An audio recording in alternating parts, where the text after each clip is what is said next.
When a billionaire's mother screamed in terror inside a failing Brooklyn restaurant, everyone froze, except the quiet waitress who whispered words in a language that had been dead for generations. That single moment connected Clara Bennett to a blood feud she'd spent years running from, and Adrian Moretti to the woman who would either destroy his family or save it. What started as a chance encounter on a stormy November night became a battle between two broken people hiding from different versions of the same nightmare. This is their story. Before we begin, hit that like button and drop a comment telling me what city you're watching from. I want to see how far this story travels. Now, let's go back to where it all started. The rain hit the windows of Francesca's trattoria like bullets, each drop exploding against the glass in rhythm with Clara Bennett's racing heartbeat. She'd been watching the door for 3 hours now, the way she always did, ready to slip through the kitchen exit the second anyone dangerous walked through. Nobody dangerous ever did. Just couples arguing over cold pasta, families pretending everything was fine, lonely people eating alone while pretending to read their phones. Clara wiped down table 7 for the third time, her hand steady even though her mind was screaming at her to run. She'd gotten good at that over the years, looking calm while falling apart inside. "Order up, Bennett," Marco's voice cut through the kitchen noise. Not that Marco. This one was just a chef with a gambling problem and marinara stains on his apron. Clara grabbed the plates, chicken marsala that looked like sadness covered in mushroom gravy, and carried them to table 3. The couple didn't even look at her. They never did. That was the point of being invisible. She'd perfected it. Brown hair pulled back in a simple ponytail. No makeup. Clothes that hung loose enough to hide her shape. Eyes that never met anyone's gaze for more than a second. In the 6 months she'd worked at Francesca's, she'd become part of the furniture. Background noise. Forgettable. Exactly what she needed to be. "Clara, you're doing it again," Sophie muttered as she passed with a tray of drinks. Sophie was 19 and still believed the world was fundamentally good. Clara envied that kind of blindness. Doing what? That thing where you stare at the door like you're expecting someone to kick it down. Clara forced a smile that didn't reach her eyes. "Just tired." "You're always tired," Sophie shook her head. "When's the last time you actually went out? Did something fun?" Fun. Clara had almost forgotten what that word meant. Fun was a luxury for people who weren't running from monsters. "I'm fine, Soph." "Really?" The lie tasted familiar on her tongue. She'd told it so many times it almost felt true. The restaurant was nearly empty now, just 2 tables left. An elderly man eating soup in the corner who came every Thursday and never spoke. And table 12, which had been reserved for 8 o'clock. It was 8:47. No shows meant Clara might actually get home before midnight. Home. Another word that didn't mean what it used to. Home was a studio apartment in Greenpoint with bars on the windows and 3 different locks on the door. Home was checking the fire escape every night before bed. Home was sleeping in your clothes in case you needed to run. Thunder cracked overhead, loud enough to rattle the cheap wine glasses. That's when the door opened. Clara felt it before she saw it. The shift in air pressure, the sudden attention from everyone in the room. She turned slowly, instinctively cataloging exits. 3 people. 2 men, 1 woman. No, wait. 1 man, 1 elderly woman, 1 child. The man wore a suit that probably cost more than Clara made in 6 months. Charcoal gray, perfectly tailored, expensive enough that it didn't need labels. He was tall, maybe 6'1", with dark hair that was wet from the rain and eyes that swept the restaurant like he was calculating its worth and finding it lacking. His mother, had to be his mother, they had the same sharp nose, clutched his arm with trembling hands. She looked terrified of something Clara couldn't see. The boy was maybe 7 or 8, wearing a smaller version of the man's suit. He looked miserable. "I'm sorry, we're about to close," Sophie started. "We have a reservation." The man's voice cut through the room like ice. "Moretti, 8 o'clock. Sophie glanced at Clara, panic in her eyes. Nobody said no to people who wore suits like that. "Of course, Mr. Moretti. Right this way." Clara stayed frozen by the kitchen door, watching.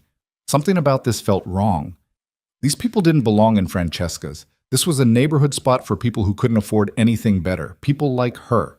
These people screamed money, power, danger. The man, Moretti, scanned the room again, and for half a second his eyes landed on Clara. She felt it like a physical touch, That moment of being seen. Actually seen, not just looked at. Then it was gone. He was guiding his mother to table 5, the best table in the house, which wasn't saying much. The boy trailed behind them like he'd rather be anywhere else. Clara exhaled slowly. Just rich people slumming it. They'd eat quickly, tip badly, and leave. She'd never see them again. She was wrong about all of it. Clara, can you take table 5? Sophie whispered. They're too intimidating. That guy looks like he could buy the whole building and evict everyone just for fun. He probably could, Clara muttered, but she grabbed her notepad anyway. She approached the table carefully, professionally. Good evening. Can I start you with something to drink? The elderly woman was muttering something in Italian, her hands shaking as she gripped the edge of the table. The boy stared at his phone. The man, Moretti, looked at Clara with an expression she couldn't quite read. Tired. He looked tired. Scotch. Neat. Whatever's good. His voice was clipped, efficient. A man used to giving orders. Lemonade for my son, and hot tea for my mother. Chamomile, if you have it. Of course. Clara started to turn away. Wait. His voice stopped her. Do you speak Italian? Clara's heart stuttered. Careful. A little? Basic phrases. My mother sometimes gets confused. If she says anything to you, I'll let you know. Clara kept her voice neutral, professional. Don't engage. Don't be memorable. She escaped to the bar where Marco was counting register receipts and cursing under his breath. Those people at 5? Rich and weird, Marco grunted. That guy's Adrian Moretti. Saw him in the business section last week. Owns half of Lower Manhattan or something. Real estate development, private equity, all that money printing bullshit. Clara's hands went cold. Moretti? Yeah, why? You know him? No. The lie came automatically. Just surprised someone like that is here. Probably slumming. Rich people love pretending they're normal. Marco handed her the scotch. Get them fed and get them out. I want to lock up. Clara carried the drinks back on a tray that felt heavier than it should. Her mind was racing, sorting through fragments of memory she'd tried to bury. Moretti. That name. Where had she... No. Stop. It was a common Italian name, didn't mean anything. She set the drinks down carefully. The elderly woman, Mrs. Moretti, was still muttering, her eyes unfocused. The boy sipped his lemonade without enthusiasm. Adrian Moretti stared at the menu like it had personally offended him. Are you ready to order, or do you need a few minutes? Give us 5. He didn't look up. Clara retreated, grateful. She could feel Sophie watching her from across the room. He's hot, Sophie whispered when Clara passed her. In a scary, might murder you in your sleep kind of way. He's a customer, Soph. A customer with great bone structure and enough money to stop. But Sophie wasn't wrong. Adrian Moretti was attractive in that brutal, carved-from-stone way that made you think of old Roman statues. Sharp jaw, dark eyes that looked like they'd stopped believing in happy endings a long time ago. Hands that seemed capable of either building empires or tearing them down. Clara had learned to recognize dangerous men. She'd spent 5 years running from them. Adrian Moretti was dangerous in a different way. The legal kind. The kind that could destroy you with a phone call instead of a fist. Order whenever you're ready, she said, passing the table again. This time, Adrian looked up, really looked. Have we met before? Every instinct in Clara's body screamed danger. No, sir. You look familiar. I just have one of those faces. She kept her voice light, forgettable. Lots of people say that. His eyes narrowed slightly like he was trying to solve a puzzle. Then his mother made a small sound, something between a whimper and a cry. The change was instant.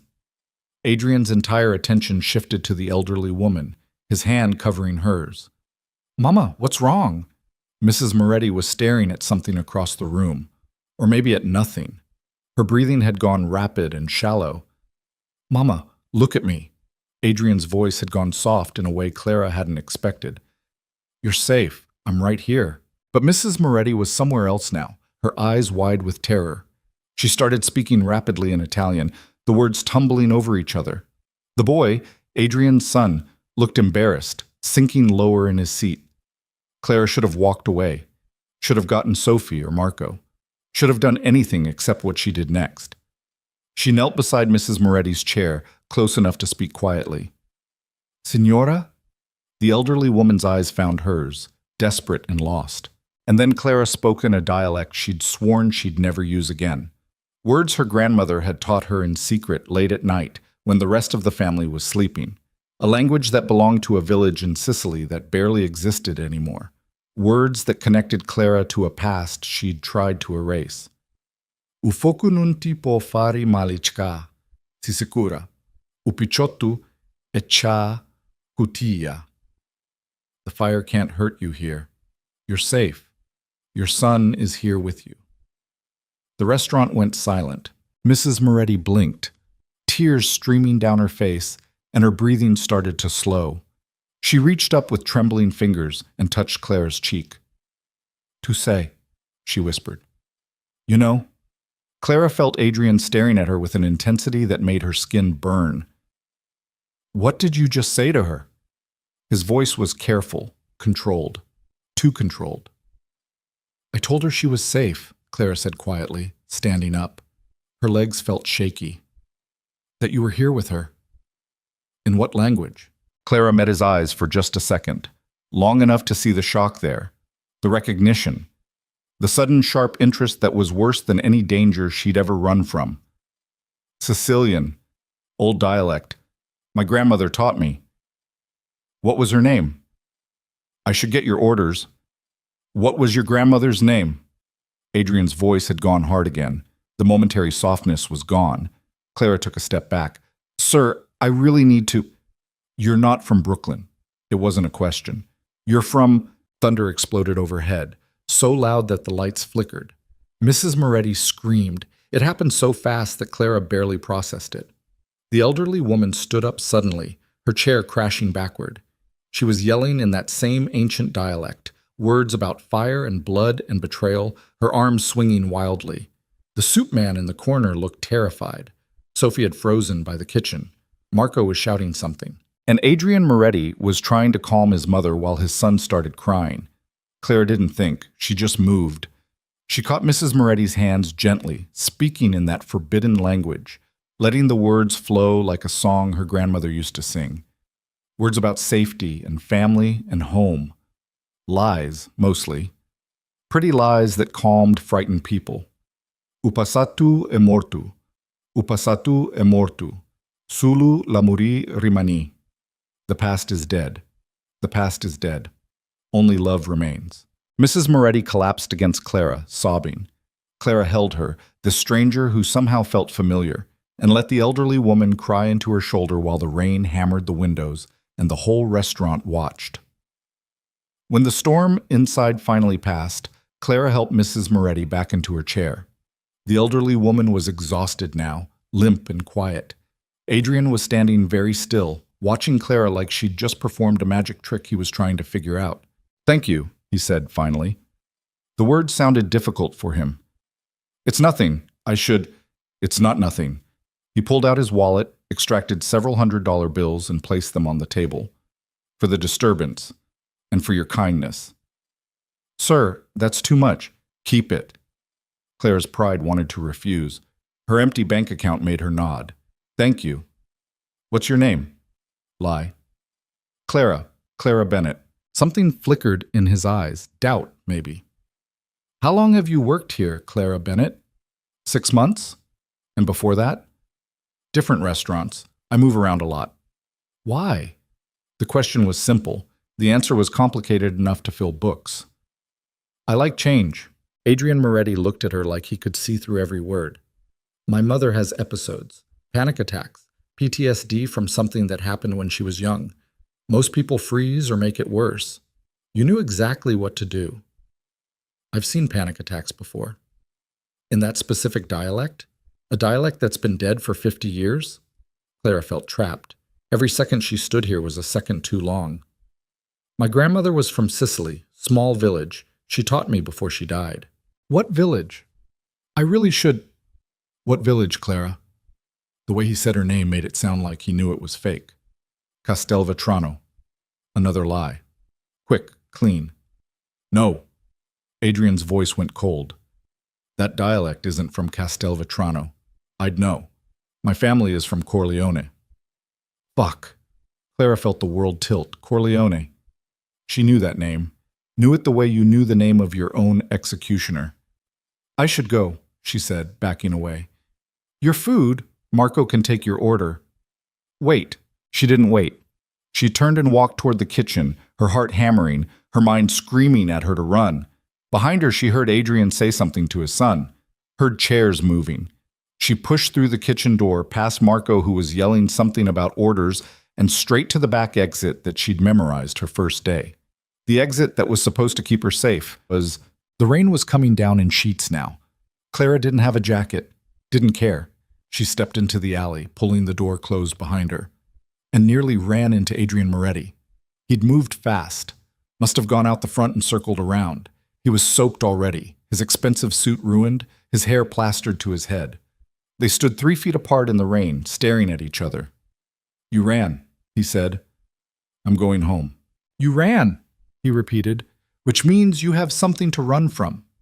I don't know what you're talking about. My mother hasn't spoken in that dialect in 30 years. Nobody speaks it anymore. Everyone from that village is either dead or scattered. So either you're the unluckiest coincidence I've ever met, or you're connected to something my family has been trying to bury for decades. Clara's hands clenched into fists. Your family's problems aren't my problem. What's your real name? Clara Bennett. Liar! The word hung in the air between them, sharp as glass. I need to go, Clara said. I'll find out anyway. I have people who can find out anything. Background checks, security clearances. I could know everything about you by morning. Terror and anger mixed in Clara's chest. Then why are you asking? Because I'm giving you the chance to tell me yourself. I don't owe you anything. No, Adrian agreed, but you helped my mother, and I don't believe in coincidences, so I'm asking you again, what's your real name? Clara stared at this man who had somehow unraveled 6 months of careful hiding in less than an hour. This billionaire who looked at her like she was a puzzle he was determined to solve. She could lie again, could run again, could disappear into the night and start over somewhere else. But she was so tired of running. If I tell you, she said quietly, you'll wish I hadn't. Try me. The rain poured down, thunder rumbled, and Clara made a decision that would change everything. My name is Clara Vescari, she said. And if your family is from Corleone, then you already know why I'm hiding. Adrian's face went perfectly still. Then something like recognition flickered in his eyes. Recognition and something worse. Horror. Vescari, he repeated. Marco Vescari's daughter. Clara wrapped her arms around herself, suddenly freezing. Yeah, that Vescari. For a long moment, neither of them moved. Then Adrian laughed. It was a terrible sound, sharp and broken. Of course you are. I'm not my father. Your father destroyed my family. Adrian's voice had gone deadly quiet. Your father is the reason my father is dead. The reason my mother has nightmares. The reason I spent 20 years building an empire just to have enough power that people like your family could never touch us again. I'm not my family, Clara said, hating how small her voice sounded. I ran away from them. I've been hiding for 5 years. From what? From him, from Marco, from everyone who wants to use me like a bargaining chip. And you thought hiding in Brooklyn would work? Adrian shook his head. They'll find you eventually. They always do. I know. So what's your plan? Keep running? Change your name every few months? Hope they get bored? I don't have a plan, Clara's voice cracked. I'm just trying to survive, okay? That's all I've been doing for 5 years, surviving. Adrian stared at her. Rain dripped from his hair down his face. He looked like a man trying to solve an impossible equation. Go home, he said finally. Get your things. Be ready to leave tomorrow. What? You're coming to work for me. Clara almost laughed. Are you insane? My mother just had her worst episode in months. You're the only person I've ever seen calm her down that fast. My son is going through therapy because he watched his mother die and he won't connect with anyone. And you... Adrian gestured at her, frustration in every line of his body. You're a ghost from a nightmare my family can't escape, which means you know things I need to know. I don't know anything. You know enough to run. You know enough to hide. You know enough that Marco Vescari has spent 5 years looking for you. Adrian took a step closer. I'm offering you protection, a job, a place to stay where people like your father can't reach you. In exchange for what? Information, the truth about what happened between our families, and help with my mother and son.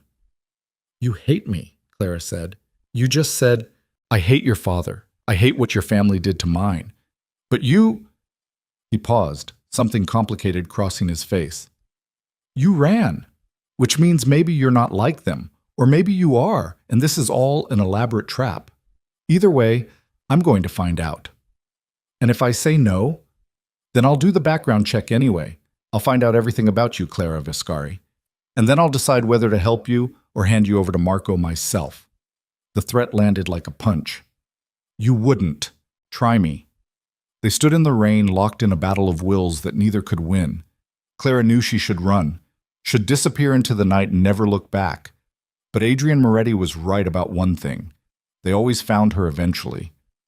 Marco's men, the family's soldiers, the people who saw her as property, not a person. She'd been running for 5 years, and she was so tired. I need to think about it, she said. You have until morning. Adrian pulled a business card from his wallet. It was soaked, the ink running, but she could still read it. Call me by 9, or don't, and I'll make the call for you. He turned and walked back toward the restaurant, leaving Clara alone in the rain with a ruined business card, and a choice that felt like a trap, no matter which option she picked. She stood there for a long time, letting the rain wash over her, trying to figure out when her life had spun so completely out of control. The answer came easily. The moment she'd opened her mouth and spoken in her grandmother's dialect. The moment she'd reminded Adrian Moretti that some debts were written in blood. Clara didn't go home right away. She walked through the rain for hours, her clothes soaked through, her mind spinning in circles. Brooklyn at night was a different city, quieter, darker, full of shadows that could be anything. She ended up at a 24-hour diner in Park Slope, shivering in a corner booth while a sympathetic waitress brought her coffee she couldn't afford and didn't ask questions. The business card sat on the table, mocking her. Adrian Moretti, CEO, Moretti Development Group, a phone number, an address in Manhattan that probably had a doorman and marble floors and the kind of security that kept people like her out. Or in. Clara wrapped her hands around the coffee mug, trying to stop shaking. It wasn't just the cold. It was the adrenaline crash, the terror, the exhaustion of 5 years of running finally catching up to her. She'd been so careful. Changed her name 3 times, moved every few months. Worked jobs that paid cash, lived in apartments that didn't ask for references. Kept her head down, her mouth shut, her past buried. And one conversation with a dying woman had destroyed it all. Her phone buzzed. Unknown number. Clara's heart stopped. We know where you are. 3 words. That was all it took to turn her blood to ice. She looked around the diner, couple in the corner, truck driver at the counter, waitress refilling coffee. Nobody looked dangerous. Everyone looked dangerous. Another text. Tomorrow, midnight. Corner of Union and 4th. Don't run. Clara's hands were shaking so badly she almost dropped the phone. They'd found her. Marco's men, the family, the people she'd spent 5 years hiding from. She had less than 24 hours. The business card sat on the table, Adrian Moretti's offer suddenly looking less like a trap and more like a lifeboat. Protection. A place to stay where people like your father can't reach you. Could he really protect her? Could anyone protect her from Marco Viscari? Clara pulled out her own phone, a burner she'd bought at a corner store. No contract, no trace. She'd thrown away 4 of them in the last 2 years. She typed in the number from the business card. Her thumb hovered over the call button. This was insane. Adrian Moretti hated her family, hated everything she represented. The only reason he'd offered her anything was because he wanted information, wanted leverage, wanted to use her the same way Marco did. But at least Adrian's prison would have guards, walls, protection. Marco's would have none of those things. Clara hit call. It rang 3 times. She almost hung up. Then, Moretti. His voice was rough with sleep. Clara glanced at the clock. 2:47 a.m. She'd woken him up. It's Clara Viscari, she said quietly. I'm accepting your offer. Silence. Then, what happened? They found me. I have until tomorrow midnight to... Her voice cracked. I need help. More silence. Clara could hear him breathing, thinking, calculating. Where are you? Park Slope, diner on 7th Avenue. Stay there. I'm sending someone. I can't afford. You're my employee now. That means you're my responsibility. Adrian's voice had gone hard, businesslike. Stay visible. Stay in public. Don't go anywhere alone. My driver will be there in 20 minutes. How will I know? Black Mercedes. He'll say his name is James. Don't get in any other car. Okay. Clara? Adrian's voice softened slightly. Whatever you did to piss off Marco Viscari, it must have been spectacular. I said no. Clara's voice was steady now. I told him I wouldn't marry Vincent Castellano. I wouldn't be his bargaining chip. I wouldn't play the game, so I ran. And he's been hunting you ever since. Yeah. Good, Adrian said, and there was satisfaction in his voice. That means you're more valuable than I thought. Stay put. Don't talk to anyone. James will bring you to me. He hung up. Clara sat in the diner, clutching her cold coffee, watching the door. 23 minutes later, a black Mercedes pulled up outside. A man in a dark suit stepped out, scanned the street, then entered the diner. Clara Bennett? He asked quietly. James? He nodded. Mr. Moretti sent me. We need to go. Clara left money on the table, most of the tip Adrian had given her, and followed James into the rain. The Mercedes was warm, dry, and smelled like expensive leather. Clara sank into the back seat, her wet clothes soaking the upholstery. I'm sorry, I'm getting everything wet. Don't worry about it, miss. James pulled into traffic smoothly.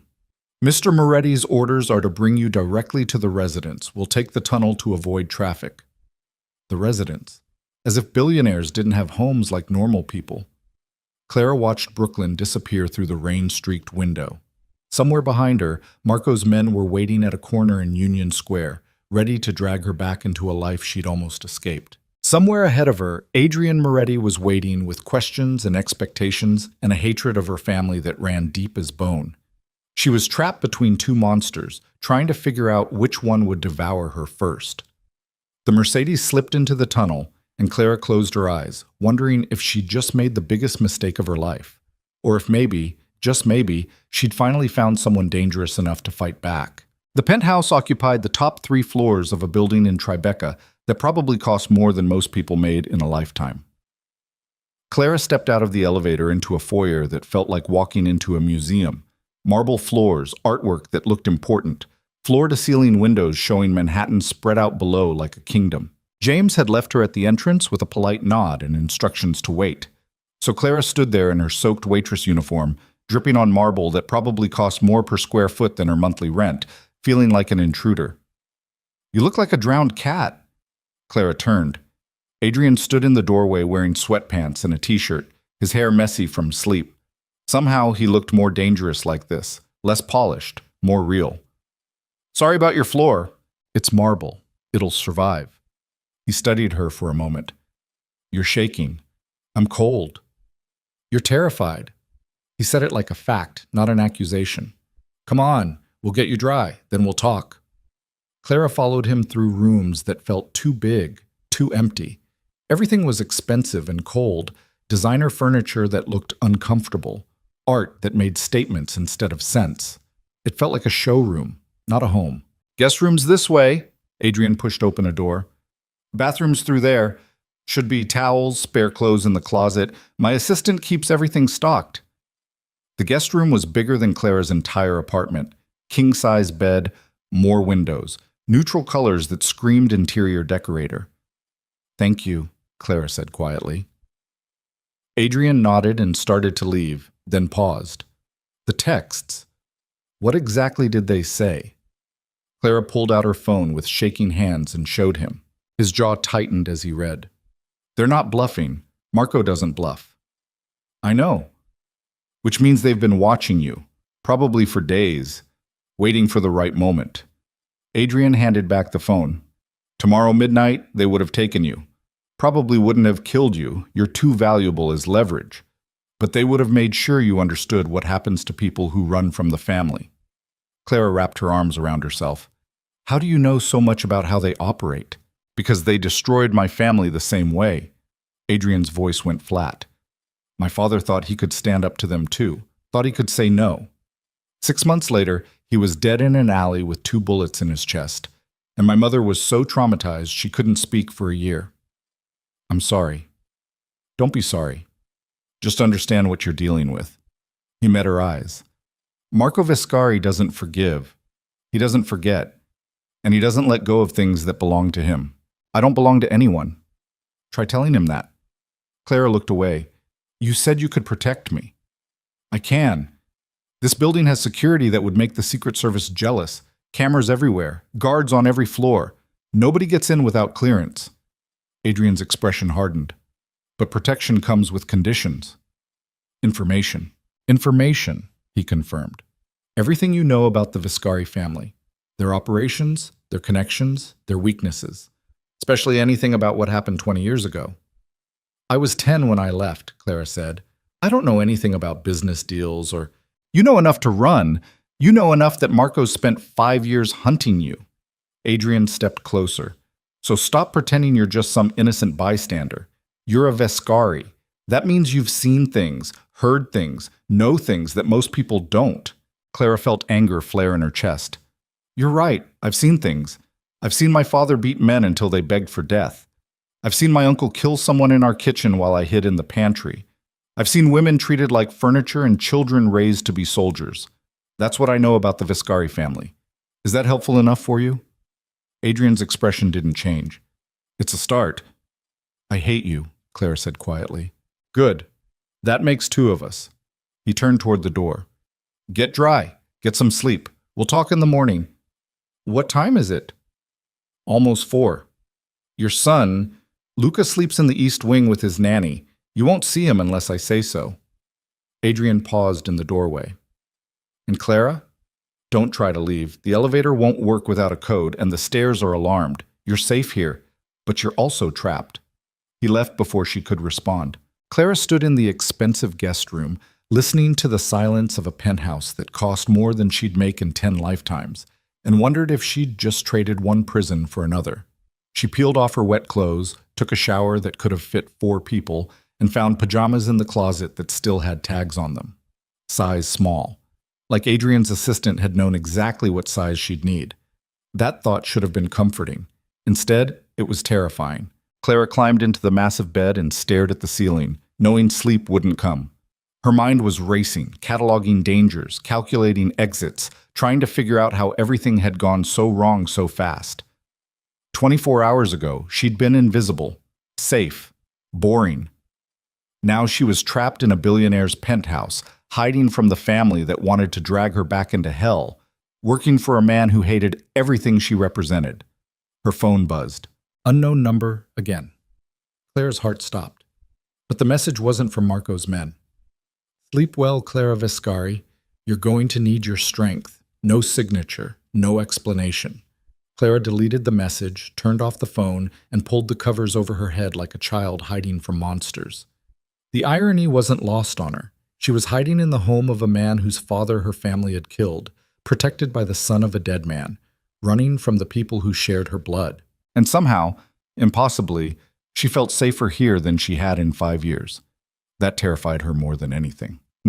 Clara woke to sunlight streaming through windows she'd forgotten to cover, and the smell of coffee that reminded her she hadn't eaten since yesterday. Her phone said 11:47 a.m. She'd slept for almost 7 hours, a record. Someone had left clothes outside her door, jeans that fit perfectly, a soft sweater, undergarments still in packaging, socks. Everything she needed, nothing she'd asked for. It felt like being dressed by a stranger. Clara hated it, but she put the clothes on anyway because her waitress uniform was still soaked and smelled like rain and desperation. She found her way back through the maze of rooms, following the coffee smell and the sound of voices. The kitchen was massive and modern, all stainless steel and marble counters. Adrian sat at an island reading something on his tablet, a cup of coffee in his hand. Across from him sat a boy, Luca, had to be, pushing scrambled eggs around his plate without eating. A woman in her 60s was cooking at the stove, humming softly. Not a chef. Too comfortable, too familiar. The nanny, maybe, or a housekeeper who'd been here long enough to feel like family. They all looked up when Clara entered. Luca's eyes went wide. That's the lady from the restaurant. Good morning, Clara. Adrian's voice was neutral, professional, like last night hadn't happened. Coffee? Please. The older woman brought her a mug without being asked, her eyes kind. Cream? Sugar? Black is fine, thank you. I'm Elena, the woman said. I manage the household. Anything you need, you let me know. Clara nodded, unsure what to say. She'd never had someone manage anything for her before. Luca was still staring. You talked to Nona in that weird language. Luca.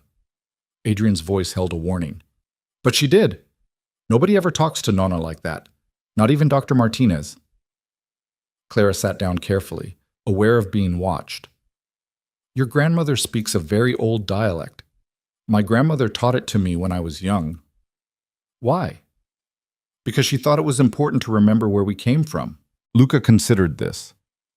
Nona forgets a lot of things now. But last night she remembered you. She said you had kind eyes. Something tight in Clara's chest loosened slightly. That's nice of her to say? She also said you were dangerous. Luca said it matter-of-factly, like commenting on the weather. Papa said that's ridiculous. Clara glanced at Adrian, who was very carefully not looking at her. People are complicated, Clara said finally. Sometimes we're both things at once. Luca seemed to accept this. He went back to pushing his eggs around. Eat, Adrian said. You've got swimming lessons in an hour. I hate swimming. You're still going. Can Clara come? No. Why not? Because she has work to do. Adrian finally looked at Clara. My mother's having a good morning. I'd like you to meet with her. Properly, this time. Clara's stomach nodded. Now? After you eat. He gestured at Elena, who placed a plate of food in front of Clara without being asked. She's in the sunroom, east wing, third floor. Elena will show you. It wasn't a request. Clara picked at her breakfast while Luca asked her questions about Brooklyn and restaurants and whether she'd ever met anyone famous. Adrian read his tablet, made phone calls in rapid Italian, ignored both of them. He was different in daylight, sharper, more controlled. The man who'd stood in the rain last night had been running on exhaustion and adrenaline. This version was the billionaire CEO who built empires and crushed enemies. Clara wasn't sure which one was more dangerous. After Luca left with his nanny for swimming lessons, Adrian stood. Ready? Not really. Good. Honesty's refreshing. He started walking. Clara followed. The penthouse was even bigger than she'd thought. 3 floors connected by a private staircase, each level decorated with the same cold perfection. Adrian led her to the east wing, where the light was softer and the furniture looked actually used. Mrs. Moretti sat in a sunroom surrounded by windows, a blanket over her lap, staring at the city below. She looked smaller in daylight, frailer. A woman who'd survived something terrible and was still fighting the aftermath. Mama. Adrian's voice went soft. I brought someone to meet you. Mrs. Moretti turned slowly. Her eyes found Clara, and something like recognition flickered there. Tu, she whispered. You. Si, signora. Clara approached carefully. Mi chiamo Clara. Adrian's mother studied her for a long moment, then reached out with trembling hands. Clara took them gently. Mi ricordo tua nonna, Mrs. Moretti said quietly. I remember your grandmother. Clara's blood went cold. You knew her. Ida cantava come un anciullo. Cantava e tutti I picciridri addormiano. She sang like an angel. She sang, and all the children would fall asleep. How? Clara looked at Adrian, who was watching with sharp intensity. How did you know my grandmother? Mrs. Moretti's eyes filled with tears. Prima ca u focu. Prima ca tutto cancio. Before the fire. Before everything changed. What fire? Clara asked. Signora, what fire? But Mrs. Moretti had gone somewhere else, her eyes distant. U focu camazzò tutti. U focu cautò patri apicciao. The fire that killed everyone. The fire your father started. Clara stumbled backward. No, that's not... My father didn't... Veru. True. Mrs. Moretti's voice was firm despite the tears. Veru et tu usai. Adrian caught Clara's arm, steadying her. What's she saying? She's saying my father started a fire, that he killed people. Clara's voice was shaking. But that's insane. My father is a lot of things, but he's not… Not what? A murderer? Adrian's grip tightened. Ask her about the night of August 15th, 1999. Clara looked at him. How do you know that date? Because that's the night everything changed. The night your family and mine went to war. Adrian's eyes were hard. The night my father witnessed something he wasn't supposed to see. The night someone set fire to a warehouse in Red Hook, and 23 people burned alive inside. The room tilted. Clara felt like she was falling. 23 people, Adrian continued.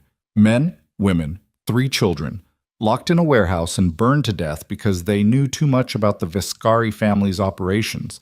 My father was supposed to die too. He was meeting someone there that night.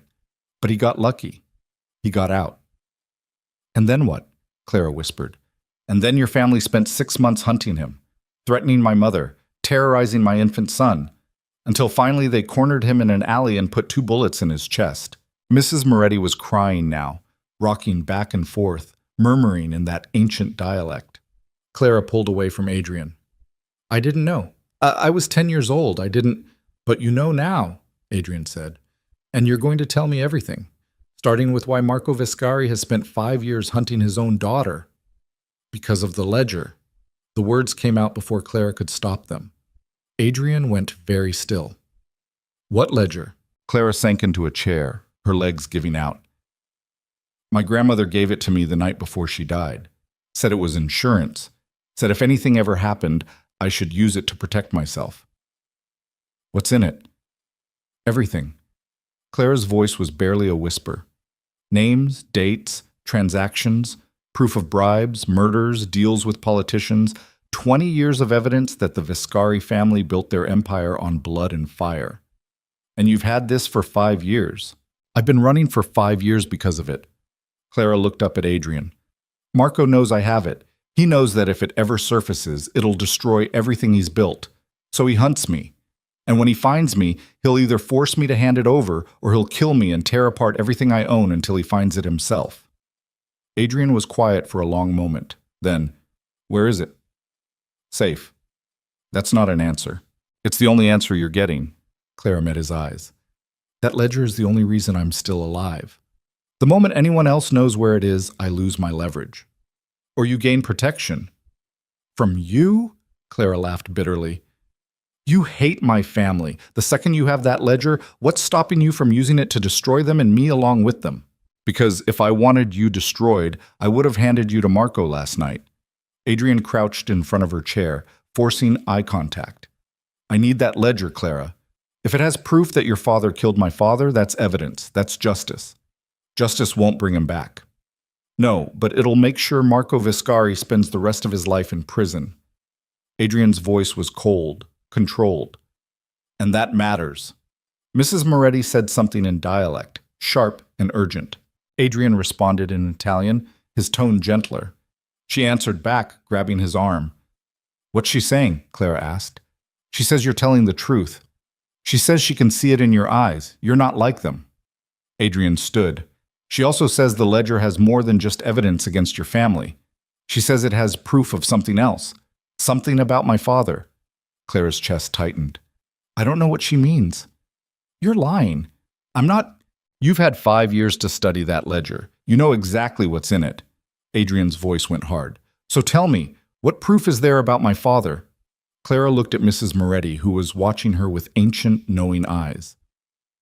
Your father wasn't supposed to be at the warehouse that night, Clara said slowly. He was supposed to be there because he'd been feeding information to the FBI for 6 months. Adrian's face went white. You're lying. There are bank statements, wire transfers, meeting notes. Clara hated the words coming out of her mouth. Your father was an informant. He was helping build a RICO case against the Viscari family. That's why Marco had him killed. That's impossible. It's in the ledger. No. Adrian's hands clenched into fists. My father was a builder, a legitimate businessman. He was trying to protect your family, Clara said quietly. The Viscaris had threatened your mother, your son. So he made a deal with the FBI. He'd give them everything they needed to take down the organization, and they'd put your family in witness protection. Adrian stared at her like she'd stabbed him. But the warehouse fire happened first, Clara continued, and someone in the FBI leaked. Marco found out about the informant, so he hunted your father down and killed him before he could testify. Mrs. Moretti was crying harder now, speaking rapidly in dialect. Clara caught fragments: truth, lies, betrayal, blood. My father was a hero, Adrian said, but his voice cracked on the word. He was trying to stop them. He was trying to save you. Clara stood, wishing she could take back every word.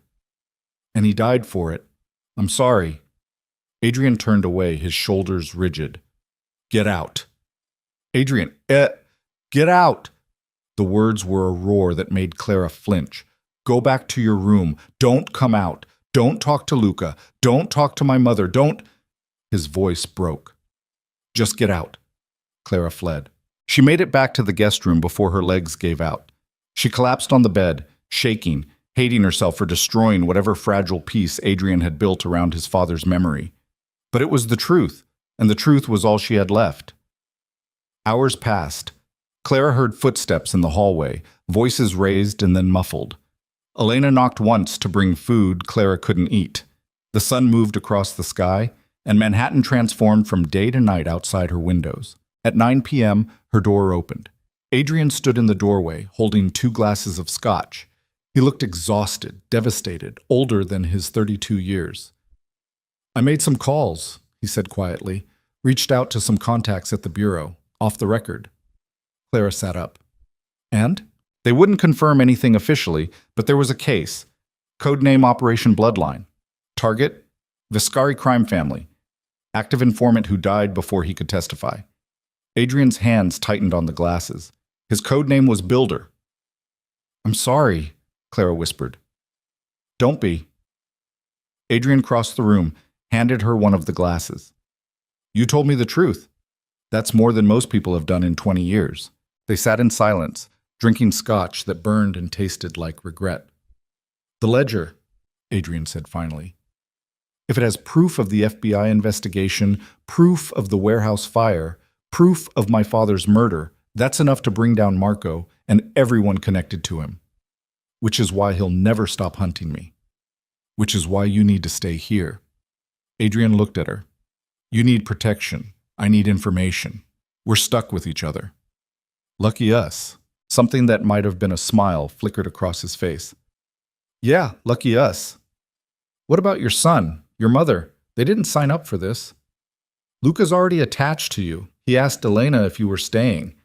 Adrian set down his glass. And my mother hasn't been this calm in years. Whatever you did, whatever you said, it helped.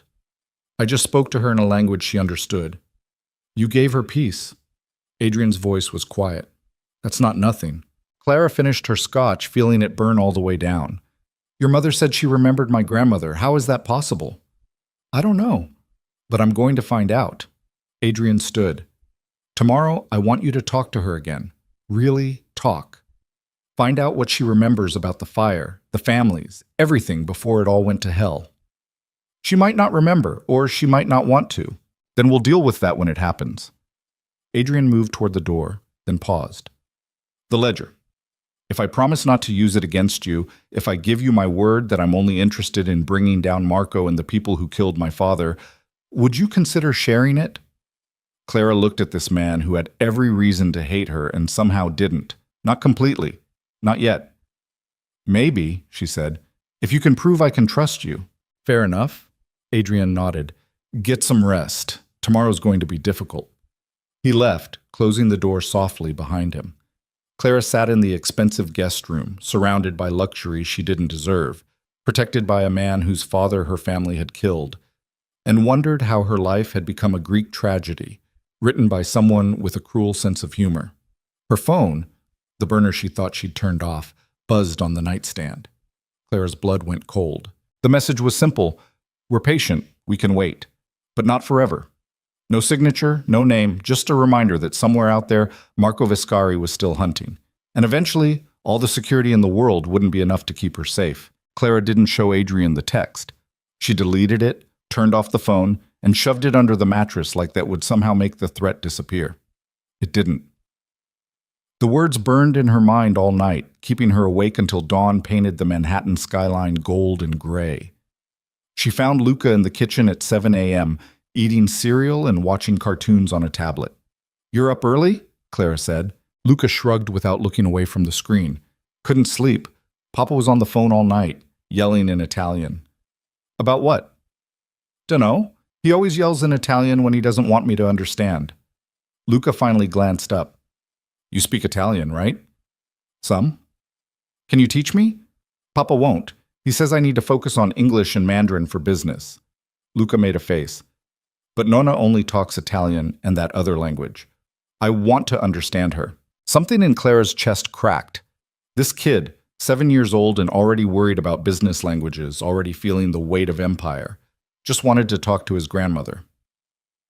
"I can teach you a little," Clara said, "if your father says it's okay." "He won't care. He barely notices anything I do unless it's school or swimming or piano." Luca went back to his cereal.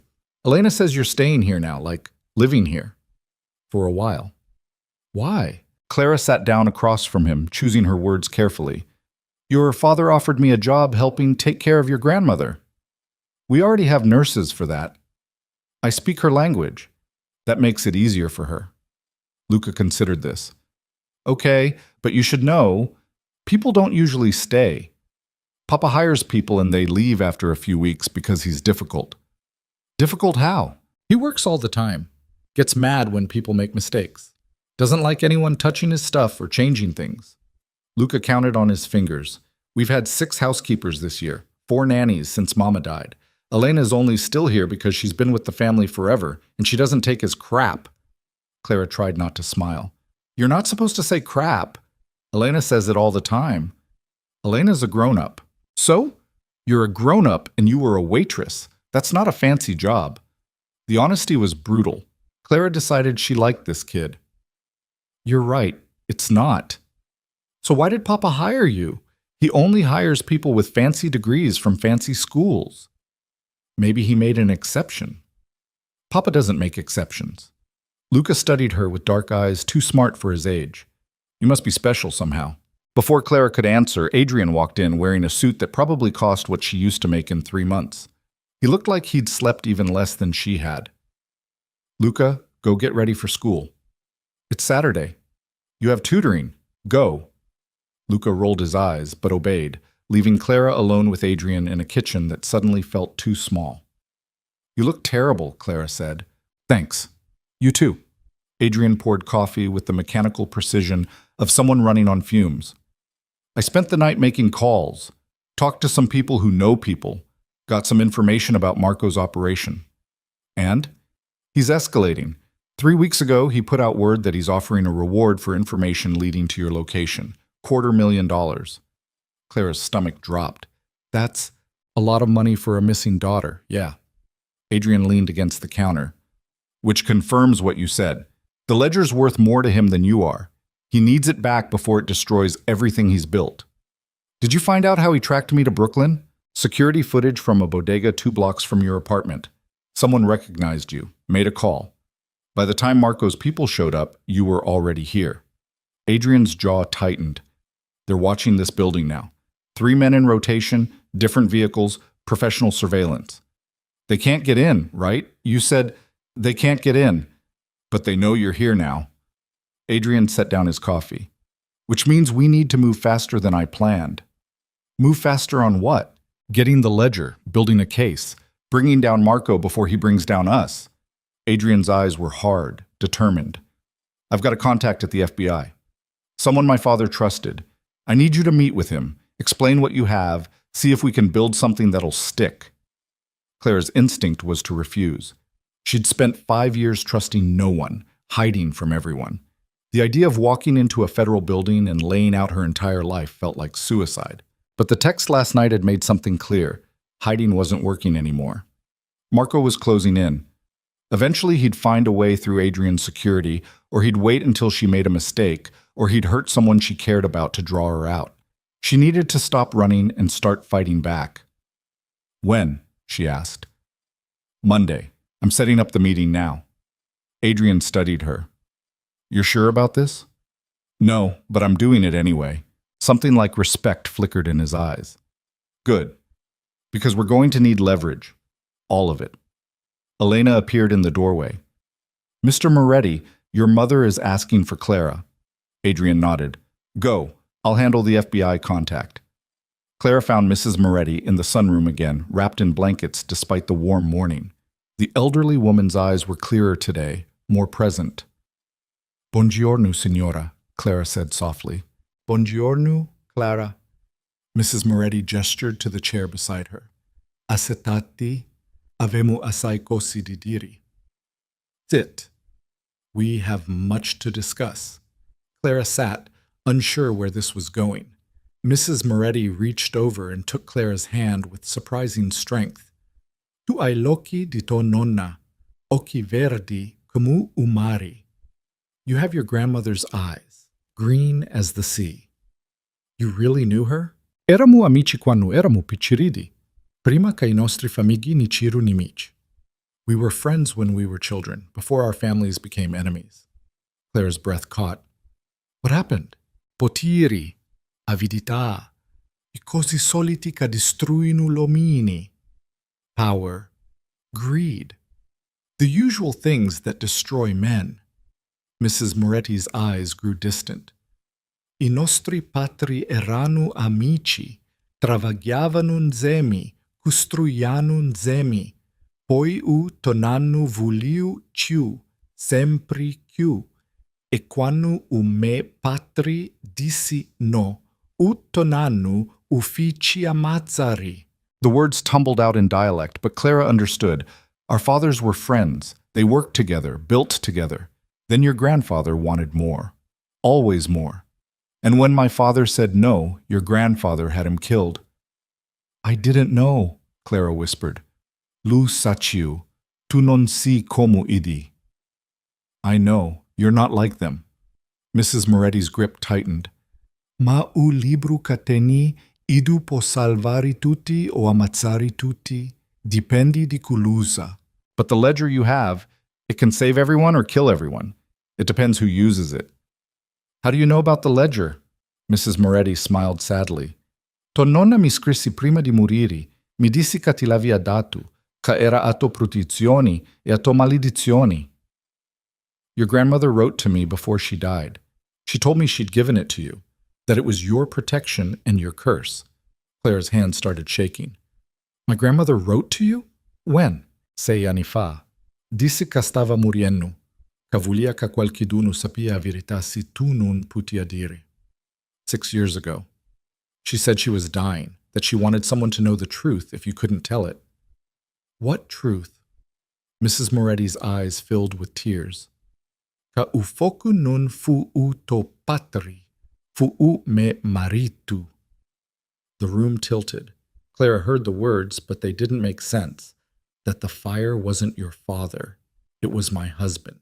No, Clara said, that's wrong. Your husband was the one trying to stop them. He was the informant. Idu era tutti I due così. He was both. Mrs. Moretti was crying now, her voice breaking. Idu travagliava cu l'FBI. È vero, ma puru travagliava cu uto patri. Da due furiari u locu uni, l'informazioni si ricogliano. Quando uto patri dissi che volia nesciri, che volia pace, ume marito panicò. Pensò che uto patri u tradia. A così appicciau u focu. He was working with the FBI, yes, but he was also working with your father. They both ran the place where the information was gathered. When your father said he wanted out, that he wanted peace, my husband panicked. He thought your father was betraying him, so he started the fire. Clara stood up so fast the chair fell over. You're lying. Furia. I wish. Mrs. Moretti was sobbing. Ma è a verità. Ume marito ammazzò 23 persone. Ammazzò tuo patri. E poi tuo nonno ammazzò ume marito pi vinita. Tutti pi putiri e paura. But it's the truth. My husband killed 23 people, killed your father, and then your grandfather killed my husband for revenge, all for power and fear. The words crashed over Clara like waves. Everything she'd believed, everything Adrian believed, was wrong. Their fathers hadn't been enemies. They'd been partners. And the fire that started the war wasn't about stopping criminals.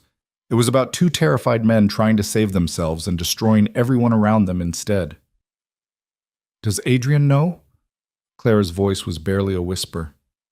No, e non può sapere, o distruggeria. No, and he can't know. It would destroy him. I can't lie to him. Allora dici a verità, ma sappi che quando o fai, io ti voglio dire ancora più. Then tell him the truth, but know that when you do, he'll hate you even more. Clara backed toward the door, her mind spinning. I need to go. Clara. But she was already running, down the hallway, past Elena who called her name, into her room, where she locked the door and tried to breathe through the panic clawing at her chest. Adrian's father had started the fire, had killed 23 people, had worked with the Viscaris until he decided he wanted out, and when he tried to leave, he'd murdered everyone who could expose him. And then Marco Viscari, Clara's grandfather, not her father, had hunted him down and executed him. The entire story was a lie. The entire war was built on false heroes and false villains. Clara grabbed her phone, the one she'd hidden, and pulled up the number she'd sworn she'd never call. It rang 4 times. Then, I was wondering when you'd break. Marco Viscari's voice was smooth, cultured, terrifying in its calmness. How did you know I'd call this number? Clara asked. Because I know you, Nipoti. You're smart, resourceful, but eventually you always need the truth more than you need safety. Marco sounded almost proud. So, have you figured it out yet? Figured out what? Why I've been hunting you for 5 years. Why I need the ledger so badly. He paused. It's not to protect the family business, Clara. It's to protect you. You're insane. The ledger has proof that your father, my son, tried to broker peace with the Morettis. Tried to get out of the life, take his family legitimate. And for that attempt at decency, Adrian Moretti's father murdered him along with 22 innocent people. Marco's voice went hard. That ledger is the only proof that my son wasn't the monster everyone thinks he was, that he tried to do the right thing and was killed for it. Clara's legs gave out. She slid down the wall, phone pressed to her ear. The FBI has the story wrong, Marco continued.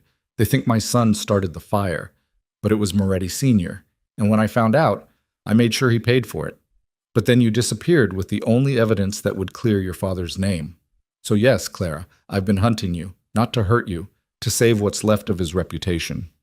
You threatened me, tried to force me into marriage, to protect you. Vincent Castellano's family has the power to keep you safe. A marriage alliance would have ended this war, given you security. Marco's voice softened. I'm not your enemy, Clara. I'm your grandfather, and I'm trying to save you from making the same mistakes your father did. By trapping me, by giving you options. Marco exhaled. You're in Adrian Moretti's penthouse right now, yes? Trusting the son of the man who killed your father? How long do you think that'll last once he knows the truth? He won't. He'll destroy you, just like his father destroyed everyone who got in his way. Marco's voice turned urgent. Come home, Clara. Bring the ledger. Let me protect you the way I should have protected your father. Clara ended the call. Her hands were shaking so badly she dropped the phone. It clattered on the marble floor, screen cracking. Everything was wrong. Every story she'd been told, every truth she'd believed, all of it twisted and broken and impossible to untangle. She didn't know who to trust, didn't know what was real. The door to her room opened. Adrian stood there, his face pale. How long have you been listening? Clara asked. Long enough. His voice was flat, emotionless. My father started the fire. Adrian, my father killed 23 people, including yours. He laughed, a terrible sound. And here I've spent 20 years building an empire to avenge a murderer. You didn't know. My mother knew. Adrian's voice cracked. She's known this entire time, and she let me believe. He stopped, pressing his palms against his eyes. Everything I built, everything I became, it was all for a lie. Clara stood slowly. Your father was trying to escape too. He made a mistake, a terrible mistake, but he was trying to protect your family. By murdering people? Adrian dropped his hands. His eyes were red, devastated. Don't defend him. I'm not. I'm just saying. Clara took a breath. Both our fathers were trying to get out. Both of them made choices that destroyed lives. And both of them paid for it. And now we're paying for it too. Adrian moved to the window, staring out at the city. Marco was right about one thing. Once this gets out, once people know the truth, it'll destroy everything. The Moretti name, my business, my son's future, everything. Unless we bury it. Adrian turned. What? The ledger has the truth. But truth is only dangerous if people know about it. Claire's mind was racing, calculating. We could make a deal. With Marco, with the FBI, with whoever we need to. We give them enough to take down the current operations, but we bury the stuff about our fathers. Let the dead stay dead. That's survival, Clara said. That's what this is. We've both been surviving our father's mistakes our entire lives. Maybe it's time we stop fighting each other and start fighting for something that actually matters. Adrian stared at her for a long moment. And what matters? Luca, your mother. The people who are still alive and still have a chance. Clara stepped closer. We can't change what our fathers did, but we can choose not to destroy everyone else in the process of getting revenge. Marco will never agree to that. He might. If we offer him what he wants, proof that his son wasn't a monster, if we give him back his son's reputation in exchange for leaving us alone. And the FBI? We give them enough to shut down the current operations. Names, dates, evidence of recent crimes, just not the old stuff. Clara's heart was pounding. It won't be perfect. It won't be complete justice, but it might be enough to stop the bleeding. Adrian was quiet for a long time. Then, you're suggesting we become exactly what we've been running from. People who bury the truth to save themselves. I'm suggesting we choose who we want to protect. Clara's voice was steady now. And I choose your son, your mother. The people who deserve a future more than our fathers deserved redemption. Something shifted in Adrian's expression. Not quite trust, not quite forgiveness, but maybe the beginning of understanding. I need to think about this, he said finally. Okay. He started to leave, then paused. Clara? That call with Marco, was he telling the truth about the marriage alliance? Yeah. Vincent Castellano's family wanted to unite the bloodlines, create peace through marriage. Claire's voice went flat. I said no. Marco didn't take it well. Good. Good? Adrian met her eyes. You said no to the easy way out. Most people wouldn't have. That means something. He left before she could respond. Clara sat on the bed, surrounded by luxury and lies, trying to figure out how her life had become a negotiation between different versions of terrible. Her phone, the cracked one, buzzed with a final message from Marco. You have 3 days to decide. After that, I'm coming for you. And I won't be gentle. 3 days to figure out how to broker peace between families that had been at war for 20 years. 3 days to convince Adrian to trust her with his family's future. 3 days to choose between truth and survival. Clara had never been good at making the right choice, but she was getting better at making the necessary one. She picked up the phone and texted Marco back. I'll meet you, neutral ground. I choose the place and time. No weapons, no soldiers, just you and me. If you want the ledger, you'll agree to my terms. The response came instantly. Agreed. Send me the details. Clara took a shaky breath and started planning. Adrian found her 2 hours later in his office, surrounded by maps of the city and notes she'd been scribbling. What are you doing? He asked. Planning a meeting with Marco. Neutral ground, public place, somewhere he can't make a move without consequences. Clara looked up. I'm going to offer him a deal. Proof about his son in exchange for his word that he'll back off and leave us alone. He'll never honor that. Maybe not. But if we do it right, if we have witnesses, documentation, leverage, he won't have a choice. Clara tapped the map. There's a restaurant in Little Italy, family-owned, been there for 60 years. The owner is connected but neutral. If we meet there, during dinner service, with enough people around, Marco can't risk violence. And if he tries anyway, then we have proof he violated the agreement, and we burn him with everything we have. Clara met Adrian's eyes. But if he keeps his word, we get to walk away. Your family, my freedom, everyone's future intact. Adrian studied the maps, the notes, Clara's desperate planning. This is insane. Yeah. It'll probably get us both killed. Probably. And you're sure about this? Clara thought about Luca asking her to teach him Italian, about Mrs. Moretti's tears, about 5 years of running and hiding and being afraid. I'm sure I'm tired of being afraid, she said, and I'm sure that if we don't try something, Marco will keep hunting until one of us is dead. So yeah, I'm sure. Adrian was quiet for a moment. Then he pulled out his phone. I'll make some calls, get us protection, backup, insurance. He looked at her. But Clara, if this goes wrong, if Marco makes a move or tries to hurt anyone, I need to know you're ready to use that ledger. All of it. No matter who it destroys. Including your father's reputation? Including everything. Adrian's jaw tightened. I spent 20 years fighting for a lie. I'm not letting my son grow up doing the same thing. Clara nodded. Okay. Then we do this together. They spent the rest of the day planning. Adrian made calls to contacts in law enforcement, arranged for off-duty cops to be at the restaurant, set up surveillance. Clara went through her memories of the ledger, cataloging what could be used, what had to be hidden, what leverage they actually had. By evening, they had something that almost looked like a plan. Clara was sitting in Adrian's office, reviewing notes, when Luca appeared in the doorway. Papa says you're leaving, the boy said quietly. Just for a few hours. I'll be back.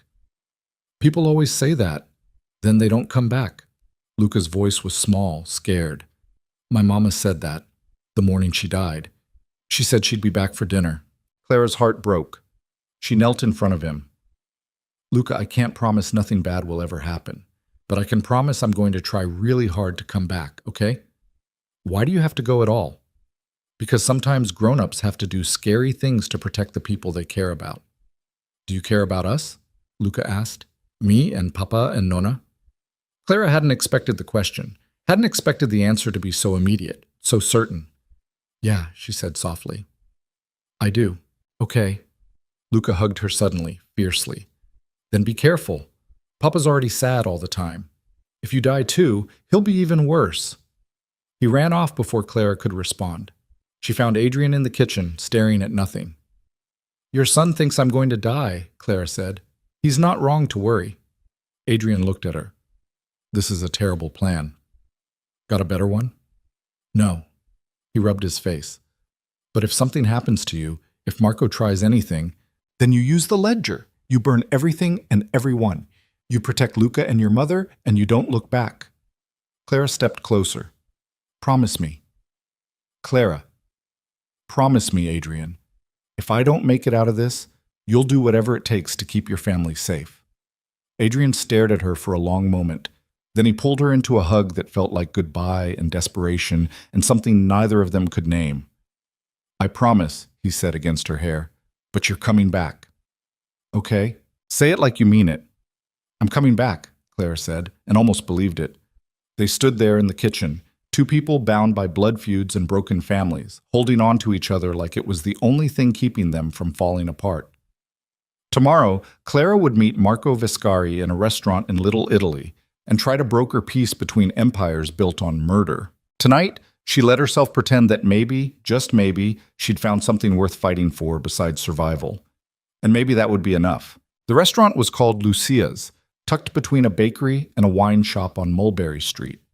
Clara had chosen it because the owner, an elderly woman named Rosa Benedetti, had survived 3 generations of mob wars by maintaining strict neutrality and an even stricter no-violence policy. Rosa didn't care who you were or what you'd done. In her restaurant, you ate, you paid, you left peacefully. Those were the rules. Breaking them meant you never came back. And in Little Italy, that was a death sentence worse than bullets. Clara arrived at 7 p.m. wearing clothes Adrian had insisted she buy. A simple black dress that looked expensive but felt like armor, shoes she could actually run in if things went wrong.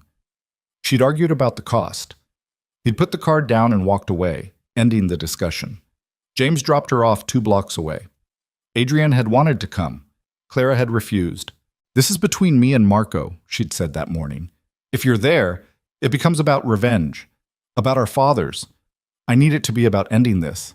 And if he tries to take you, then you'll know exactly where I am, and you'll burn everything to the ground. Clara had touched his face, a gesture that surprised them both. Trust me. Now standing outside Lucia's watching families eat pasta and tourists take photos, Clara wondered if trust was just another word for stupidity. Her phone buzzed. Adrian. 6 plainclothes officers inside, 3 more outside. You're covered. She texted back. Thank you. His response came immediately. Come back alive or I'm hunting down Marco myself. Clara almost smiled. Almost.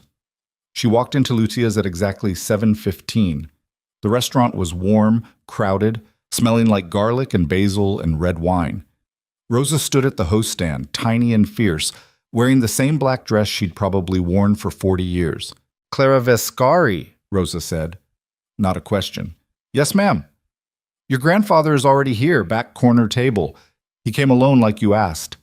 Rosa's eyes were sharp, knowing. Whatever business you have, you keep it quiet. You raise your voice, you're both out. You understand? Yes, ma'am. Good. Go. Marco Viscari sat at a corner table with his back to the wall, a position that gave him a view of the entire restaurant. He looked older than Clara remembered, grayer, thinner, but still radiating the kind of power that made everyone around him unconsciously lean away. He stood when Clara approached, old-fashioned manners wrapped around violence. Clara, you look well. You look like you've been hunting me for 5 years. She sat down without waiting for an invitation. Marco smiled. Direct. I appreciate that. He sat, gestured to the wine already on the table. 1997 Barolo, your grandmother's favorite. I'm not drinking with you. Suit yourself. He poured himself a glass, studied the color against the candlelight. Thank you for agreeing to meet. I wasn't sure you would. You gave me 3 days. Didn't leave me much choice. There's always a choice, Nipote. You've made that clear for 5 years. Marco sipped his wine. Running, hiding, changing your name. Very resourceful. I was actually proud. Proud that I escaped you? Proud that you survived. Marco set down his glass. Do you know how many people have tried to leave the family? Dozens. Most of them are dead within 6 months. But you managed to disappear completely. That takes intelligence, discipline, skills I could have used. I'm not interested in being useful to you. No, you're interested in being free. Marco leaned back. Which is why we're here. So, let's negotiate. A waiter appeared, young, nervous, clearly aware he was serving dangerous people. Marco ordered for both of them without asking what Clara wanted. She didn't argue. This wasn't about food. I want the ledger, Marco said once the waiter left. You want safety. Those interests don't have to be opposed. They are opposed. The ledger is the only thing keeping me alive. The ledger is keeping you hunted. Marco's voice was patient, like explaining something to a child. As long as you have it, you're a threat. Give it to me, and you stop being valuable to my enemies. You become invisible again. Or I become disposable. I'm your grandfather, Clara. I'm not going to hurt you. You tried to marry me off to Vincent Castellano like I was property. I tried to protect you. Marco's voice rose slightly. Rosa glanced over from the host stand, warning clear in her eyes. He lowered his voice. Vincent's family has the resources to keep you safe. A marriage alliance would have ended the feuds, given you security, given your children a future. I don't want children born into this life. This life is who you are. This life is who you made me. Clara leaned forward. My father tried to get out, tried to go legitimate, and your people killed him for it. Marco's face went very still. Is that what you think happened? That's what the ledger proves. The ledger proves my son tried to broker peace with the Morettis. It proves he wanted out. It does not prove that my people killed him. Marco's hands clenched on the table. Antonio Moretti killed your father. Moretti Sr. started that fire because he panicked, because he thought your father was betraying him to the FBI. And then you killed Moretti for revenge. I killed a murderer who destroyed 23 lives, including my son's. Marco's voice was ice. That's not revenge. That's justice. Justice would have been letting the FBI handle it. The FBI wanted to bury it. Too many politicians involved. Too many complications. Marco finished his wine in one swallow. I made sure Antonio Moretti paid for what he did, and I've spent 20 years trying to protect what's left of my family, including you. By hunting me. By trying to bring you home safely before someone else found you first. Marco gestured around the restaurant. Do you know how many people want that ledger? How many organizations would kill you the second they got their hands on it? The Russians, the Albanians, half a dozen federal agencies. You're not safe out there, Clara. You never have been. The waiter brought appetizers. Calamari, bruschetta, things Clara couldn't taste. Her throat was too tight. So what do you want? She asked. Really? I want my son's name cleared. I want proof that he died trying to do the right thing, not proof that he was a criminal. Marco met her eyes.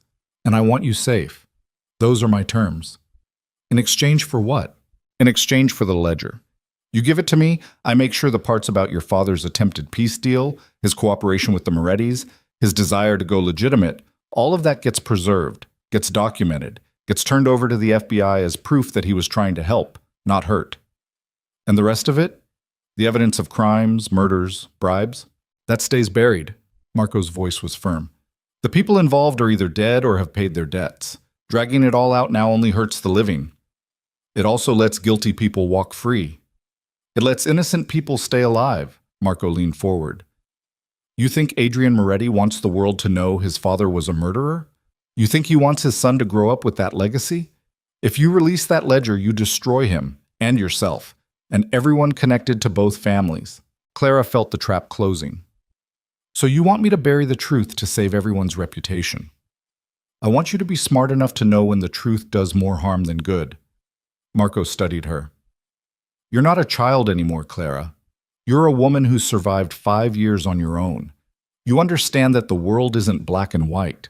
Sometimes the right thing is the hard thing, the complicated thing, the convenient thing, the survivable thing.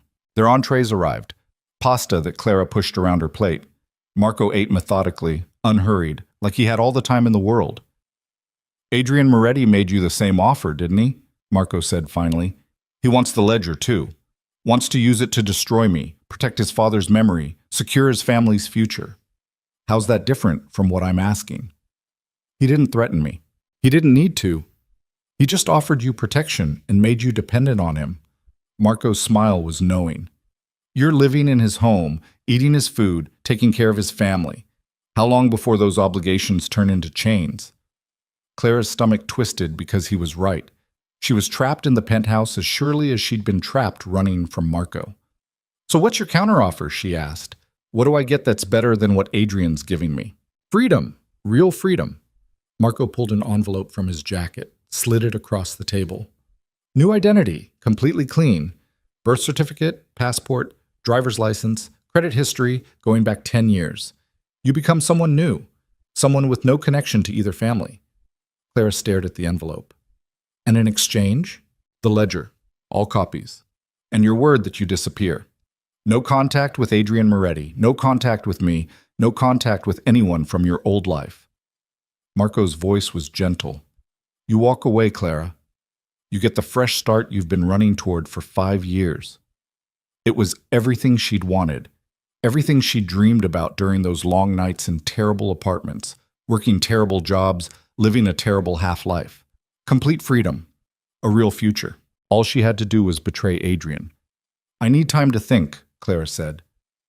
You have until midnight tomorrow. After that, the offer expires. Marco stood, dropped cash on the table to cover the meal. Think carefully, Nipoti. Freedom is the only thing worth having in this world. Don't trade it for a man who's using you the same way I would have. He left through the back, moving quickly for an older man. Clara sat alone at the table, staring at the envelope, feeling like she was drowning. Rosa appeared at her elbow. You okay, girl? No? Want some advice? Does it cost anything? Rosa smiled. First piece is free. After that, you pay. She sat down in Marco's vacated chair. I've been running this restaurant for 43 years. You know how many deals I've seen made at these tables? How many promises exchanged? Clara shook her head. Hundreds, and you know what I learned? Rosa tapped the envelope. The people who offer you freedom are usually the ones trying to trap you. Real freedom you take. Nobody gives it. So what do I do? You figure out what you're actually fighting for, because right now you're just running, and running gets you nowhere. Rosa stood, patted Clara's shoulder. Eat something. You're too skinny. Then go figure out what matters more, being free or being alive. She walked away, leaving Clara alone with pasta she couldn't eat and an envelope that felt like poison. Clara's phone buzzed. Adrian. Status? She typed. Talking. No problems. Adrian. Be careful. Clara stared at those two words. Be careful. Like he was worried. Like he cared. She picked up the envelope, felt the weight of a new identity, a new life. Then she left it on the table and walked out. James was waiting 2 blocks away in the Mercedes. Clara climbed in without speaking. Mr. Moretti wanted me to take you straight home, James said. I need to make a stop first. Where? Clara gave him an address in Queens. James hesitated, then nodded. They drove in silence through traffic, across the bridge, into neighborhoods that got progressively worse. Finally, they pulled up outside a storage facility that looked like it should have been condemned years ago. Wait here, Clara said. Miss Bennett, please, just wait. She got out before he could argue. The storage facility was run by a man named Eddie, who didn't ask questions and didn't keep records. Clara had paid him in cash for 5 years to hold one small unit, 10 by 10, climate-controlled, locked with 3 different padlocks. She opened them one by one, her hands shaking. Inside was everything she'd taken when she ran, clothes she'd outgrown, photos of people she couldn't talk to anymore, and a fireproof safe containing a single leather ledger. Clara hadn't opened it in 3 years. Hadn't needed to. She'd memorized every page during the first 2 years of running. Now she pulled it out, felt the weight of her grandmother's last gift. The ledger was old, handwritten in Italian and Sicilian, pages yellowed and fragile. Inside were names, dates, amounts, proof of bribes to judges, politicians, police officers, proof of murders, arsons, extortion. 20 years of criminal enterprise documented in neat handwriting. And tucked in the back, separate pages that told a different story. The story of 2 men trying to escape. Of Antonio Moretti and Carlo Viscari, Clara's father, meeting in secret, planning to broker peace to go legitimate, to save their families from destruction. The story of how Antonio panicked when Carlo said he wanted to involve the FBI. How Antonio decided to destroy the evidence and everyone who could testify by burning down the warehouse where they'd been gathering information. The story of how Marco Viscari had hunted down Antonio and executed him, not for running an investigation, but for murdering Carlo. The whole truth. The complicated, messy, terrible truth that made everyone guilty and everyone innocent at the same time. Clara held the ledger against her chest and cried. She cried for her father, who'd tried to do the right thing and died for it. She cried for Antonio Moretti, who'd panicked and become a monster. She cried for Adrian's mother, who'd carried the truth for 20 years. She cried for Luca, who didn't deserve any of this. And she cried for herself, because she finally understood what she had to do. She put the ledger back in the safe, locked everything up, and walked back to the Mercedes. Home, she told James. She didn't leave the envelope at Lucia's by accident. She left it because Rosa was right. Freedom wasn't something someone gave you. It was something you fought for. And Clara was done running. Adrian was waiting when she got back. It was past midnight, but he was still in his office, still working, still pretending he wasn't worried. He stood when she entered. How did it go? Marco offered me a new identity, complete escape, new life. Adrian's face went carefully blank. In exchange for the ledger. And cutting off all contact with you. Smart. That way I can't use you to get to him. Adrian's voice was controlled. Are you taking it? No? Something in his expression cracked. Why not? Because I'm tired of running, and because... Clara took a breath. Because your son asked me to come back, and I don't break promises to kids. Adrian crossed the room in 3 steps and kissed her. It wasn't gentle. It wasn't careful. It was desperate and fierce and tasted like fear and relief, and something neither of them had words for. Clara kissed him back, her hands in his hair, feeling like she was falling and flying at the same time. When they finally broke apart, both breathing hard, Adrian pressed his forehead to hers. I thought you were going to leave, he said quietly. I thought about it. And I'm here. Clara stepped back slightly. But we need to talk. About the ledger. About Marco. About what happens next. Okay? Adrian's hands were still on her waist, like he was afraid she'd disappear. Talk. The ledger proves everything. Your father's crimes, Marco's revenge, my father's attempt at peace, all of it. Clara met his eyes. If we release it, we destroy both families. But if we bury it, the people who died don't get justice. So what's the third option? We use parts of it. We give the FBI enough to shut down current operations, arrest people who are actively hurting others. But we keep the historical stuff, our fathers, out of it. Clara's voice was steady. We choose the living over the dead. Adrian was quiet for a long moment. My father killed 23 people, and my grandfather killed yours. And the cycle keeps going unless someone stops it. Clara touched his face. We can't change what they did, but we can choose not to pass it on to Luca, to the next generation. Marco won't agree to that. Marco wants his son's reputation saved. We can give him that. We can prove Carlo Viscari tried to broker peace, tried to go legitimate. That becomes his legacy instead of the crimes. And we just forget about the rest? We bury it, same as every other family that survived something terrible. Clara's voice was firm. We choose to move forward instead of backward. Adrian studied her for a long moment. Then he pulled her close again, holding her like she was something precious. Okay, he said. We try it your way.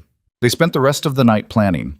Adrian made calls to his FBI contact, arranged a meeting.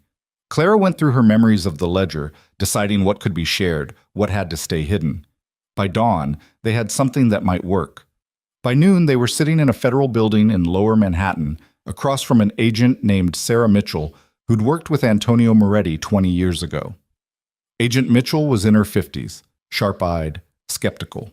You're telling me you have evidence of ongoing RICO violations, she said, reviewing the documents Clara had prepared, copies of recent transactions, names of current players, proof of active crimes.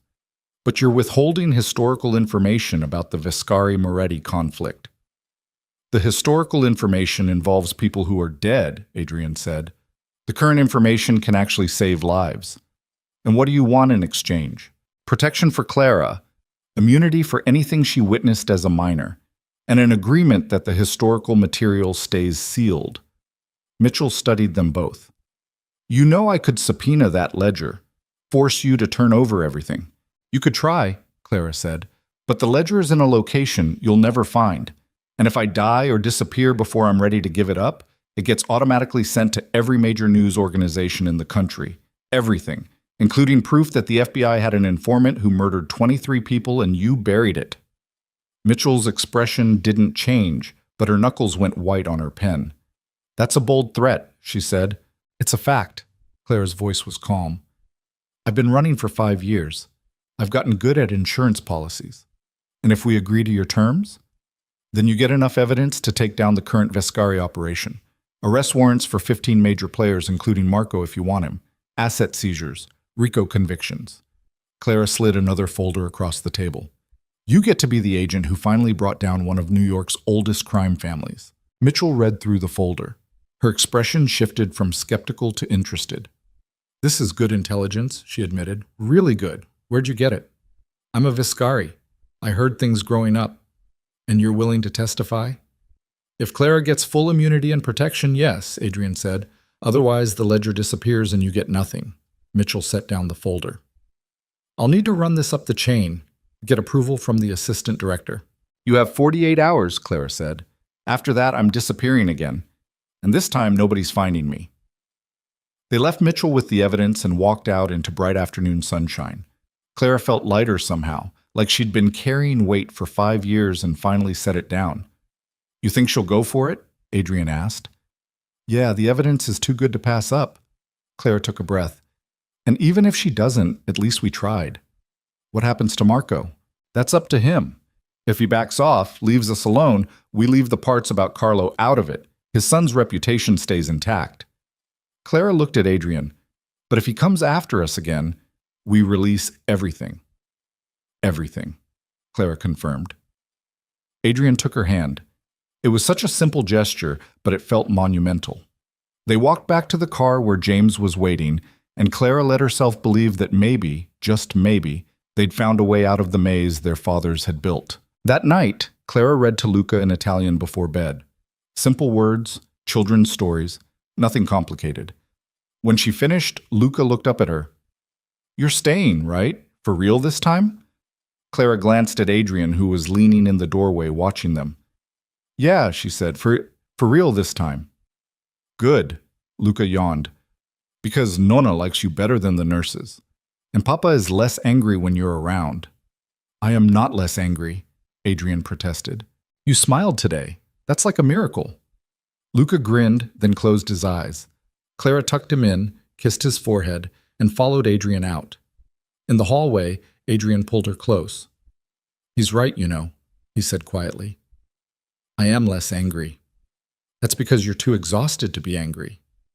"No, it's because you're here." Adrian kissed her forehead, gentle this time. "And I'm starting to think that maybe that's enough." Clara wanted to say something meaningful, something profound. Instead, she just held on to him and let the moment be what it was. Imperfect, complicated, real. Her phone buzzed, a text from an unknown number. "Well played, Clara, but this isn't over. We'll talk again soon." Clara showed Adrian the message. "He knows what we're doing," she said. "Let him know. He can't stop it now." Adrian's voice was firm. "The FBI has the evidence. The deal's in motion. Marco's running out of moves. That's when people get dangerous. Then we'll be ready." Clara hoped he was right. But part of her, the part that had survived 5 years by trusting her instincts, knew that Marco Viscari didn't give up that easily. And the war between their families wasn't over yet. 3 days after the FBI meeting, Marco made his move. It didn't come with explosions or gunfire like Clara had expected. It came at 2 in the morning with a phone call that woke the entire penthouse. Adrian answered on the second ring, his voice sharp with adrenaline. Clara sat up in the guest room bed, though lately she'd been spending more nights falling asleep on Adrian's office couch while they planned, and listened to the one-sided conversation. "When? How many? Is he hurt?" A pause. "Don't move him. I'm coming now." Adrian appeared in her doorway 30 seconds later, already pulling on clothes. Marco took Luca. Clara's blood turned to ice. "What?" "Swimming lesson this morning. The instructor was one of Marco's people. She didn't bring him back." Adrian's hands were shaking as he buttoned his shirt. "They're at the old Viscari warehouse in Red Hook, the one that burned." "That's not possible. That place was condemned. Marco had it rebuilt, secretly, been using it as a meeting place for years." Adrian's voice was deadly calm in a way that terrified Clara more than anger would have. "He wants to trade. Luca for the ledger. We can't. If we give him the ledger before the FBI moves, I don't care about the FBI." Adrian's control cracked. "He has my son, Clara. My 7-year-old son is with a man who's killed dozens of people." Clara's mind was racing. "This is my fault. He's using Luca to get to me. This is Marco's fault, and he's going to pay for it." Adrian grabbed his phone, started making calls. "I'm getting Luca back, with or without the ledger." "Adrian, wait. We need to think about this. I'm done thinking. I'm done planning. I'm done letting other people's wars hurt my family." He looked at her, and Clara saw something dangerous in his eyes. Something that reminded her exactly whose son he was. "You can come with me, or you can stay here. But I'm going." Clara made a decision that would have horrified her 5 years ago. "I'm coming, but we're doing this smart, not stupid. There's no smart way to negotiate with a man holding a child hostage. No. But there's a way to make sure we all walk out alive." Clara pulled out her phone, texted a number she'd been hoping she wouldn't need. "I have an idea. You're not going to like it." 20 minutes later, they were in the Mercedes with James driving like he was trying to qualify for NASCAR. Clara had made 3 calls, one to Agent Mitchell, one to Rosa Benedetti, and one to a number Marco had given her weeks ago for emergencies. "You called him?" Adrian said when he realized who she'd contacted. "You told Marco's second-in-command exactly where we'd be and what we were planning? Vincent Castellano isn't just Marco's second.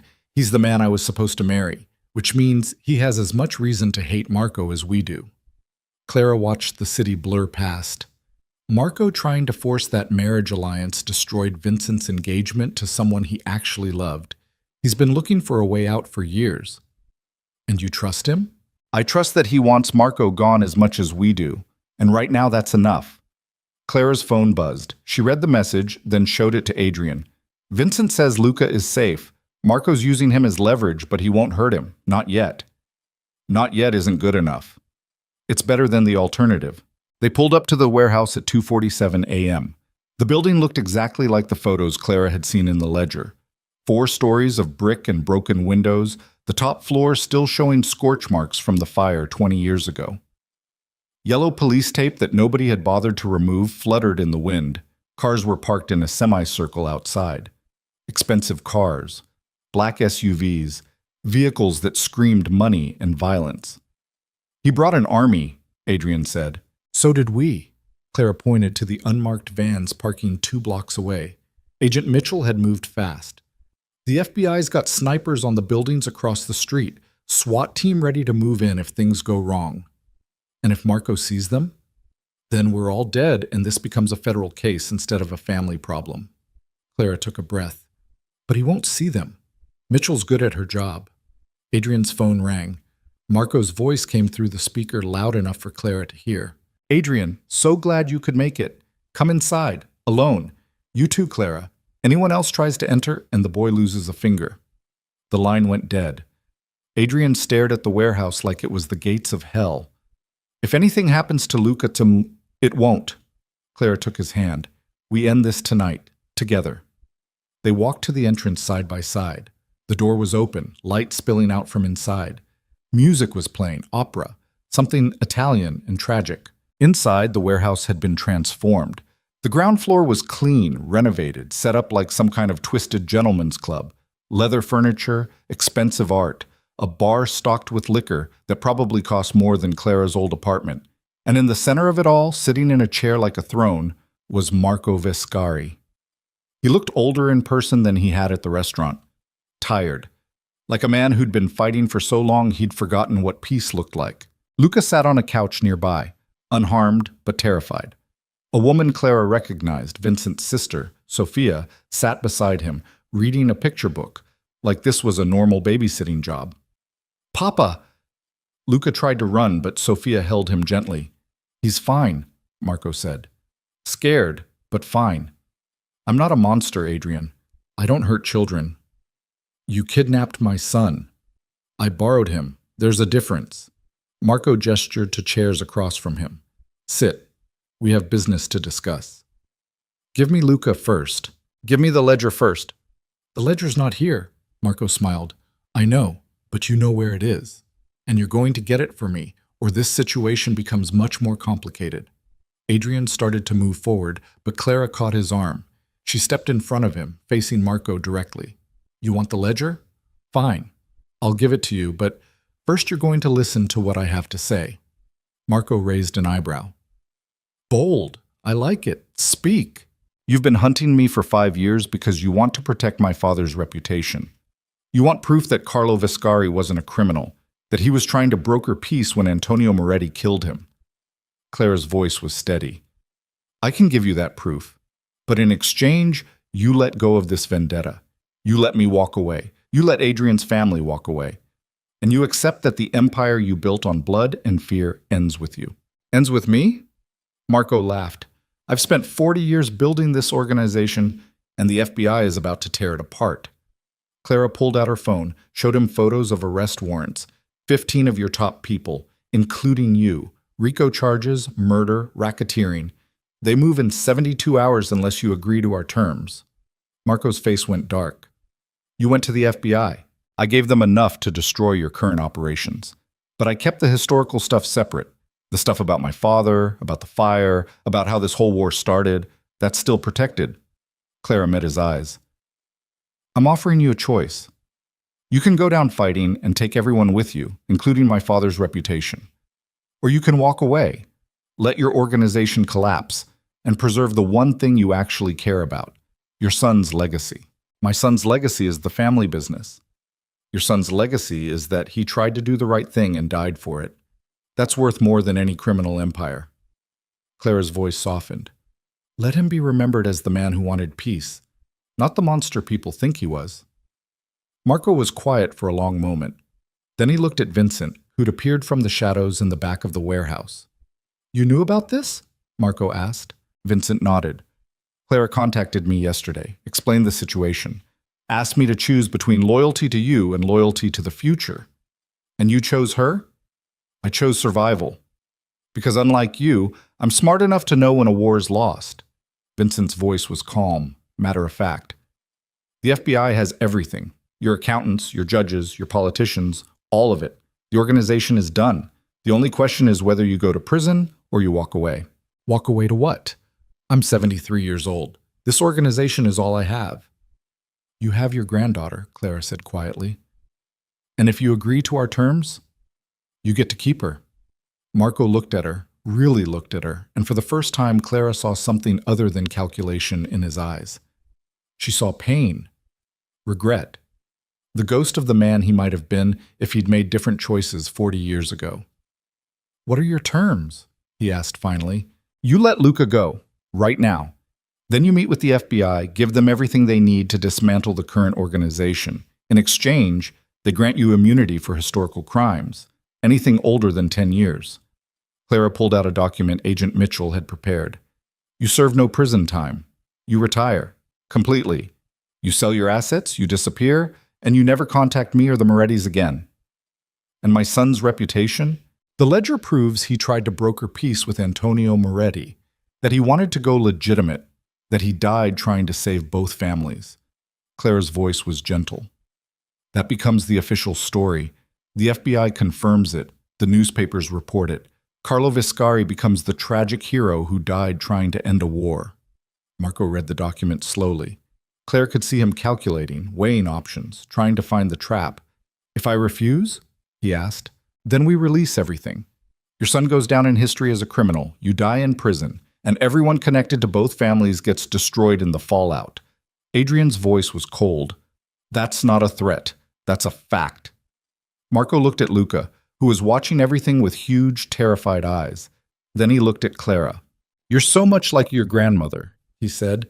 She was always the smartest person in any room, made everyone think they were in charge while she quietly controlled everything. He set down the document. She'd be proud of you. I'm not doing this to make her proud. I'm doing this to survive. Survival is underrated. Marco stood slowly, like his bones hurt. Fine, I accept your terms. But I want one thing in addition. What? I want to say goodbye to you. Really say goodbye, not this hostile negotiation bullshit. Marco's voice cracked slightly. You're the last piece of my son I have left. Let me have 5 minutes. Then I'll sign everything, disappear, and you'll never see me again. Clara looked at Adrian, who nodded reluctantly.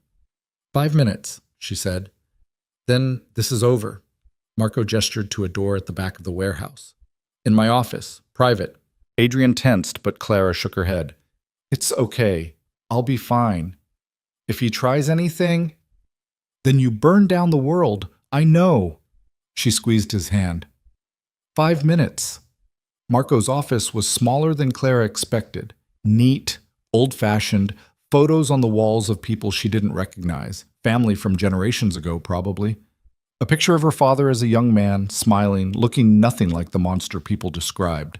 He was 23 there, Marco said, noticing where she was looking. About to get married, about to take over the family business. He looked so happy. What happened? Life happened. Choices happened. The same thing that happens to everyone who thinks they can control fate. Marco sat down heavily. I loved him, your father. He was brilliant, kind, everything I wasn't. I pushed him into this life because I thought it would protect him. Instead, it killed him.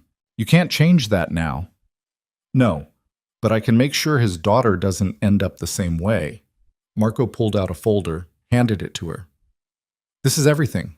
Bank accounts I've kept secret, property deeds, investment portfolios, about $40 million, all told. Clara stared at the folder. I don't want your money. It's not my money, it's your inheritance. Your father's share of everything we built. Marco's voice was firm. Take it. Use it. Start over somewhere far away from this nightmare. I'm not running anymore. I'm not asking you to run. I'm asking you to live. Really live. Not this half-life you've been surviving on. Marco stood, walked to the window. You care about Adrian Moretti. It wasn't a question. Clara didn't deny it. He's a good man. Better than his father. Better than me. Marco turned. But he's still damaged, still broken by what happened to his family. You stay with him. You're choosing to carry that weight. You take this money, you can go anywhere. Be anyone. Find someone who isn't haunted by ghosts. Maybe I like ghosts. Marco laughed, a real laugh this time. You're definitely a Viscari. He pulled her into a hug that Clara didn't resist. Be happy, Nipote. That's all I want. Be happy and be free and be nothing like the rest of us. When they walked back out to the main floor, Adrian had Luca in his arms, holding him like he'd never let go. Sophia was crying quietly. Vincent was on the phone with someone, speaking in rapid Italian. Agent Mitchell had appeared with her team, moving through the warehouse like they owned it. Mr. Viscari, Mitchell said. We have a lot to discuss. I'm aware. Marco gestured to the document Clara had given him, now signed. I assume this makes us partners in justice or some other bureaucratic nonsense? Something like that. Mitchell's expression was professionally neutral. You're going to need lawyers, good ones. I have excellent lawyers. They're expensive and morally flexible. Marco looked at Clara one last time. Take care of yourself. You too. Then Mitchell was leading him away, and Vincent was coordinating with the other men, and the whole criminal empire that had terrorized New York for 40 years was collapsing in real time. Adrian carried Luca to the car. The boy was asleep now, exhausted from fear and adrenaline.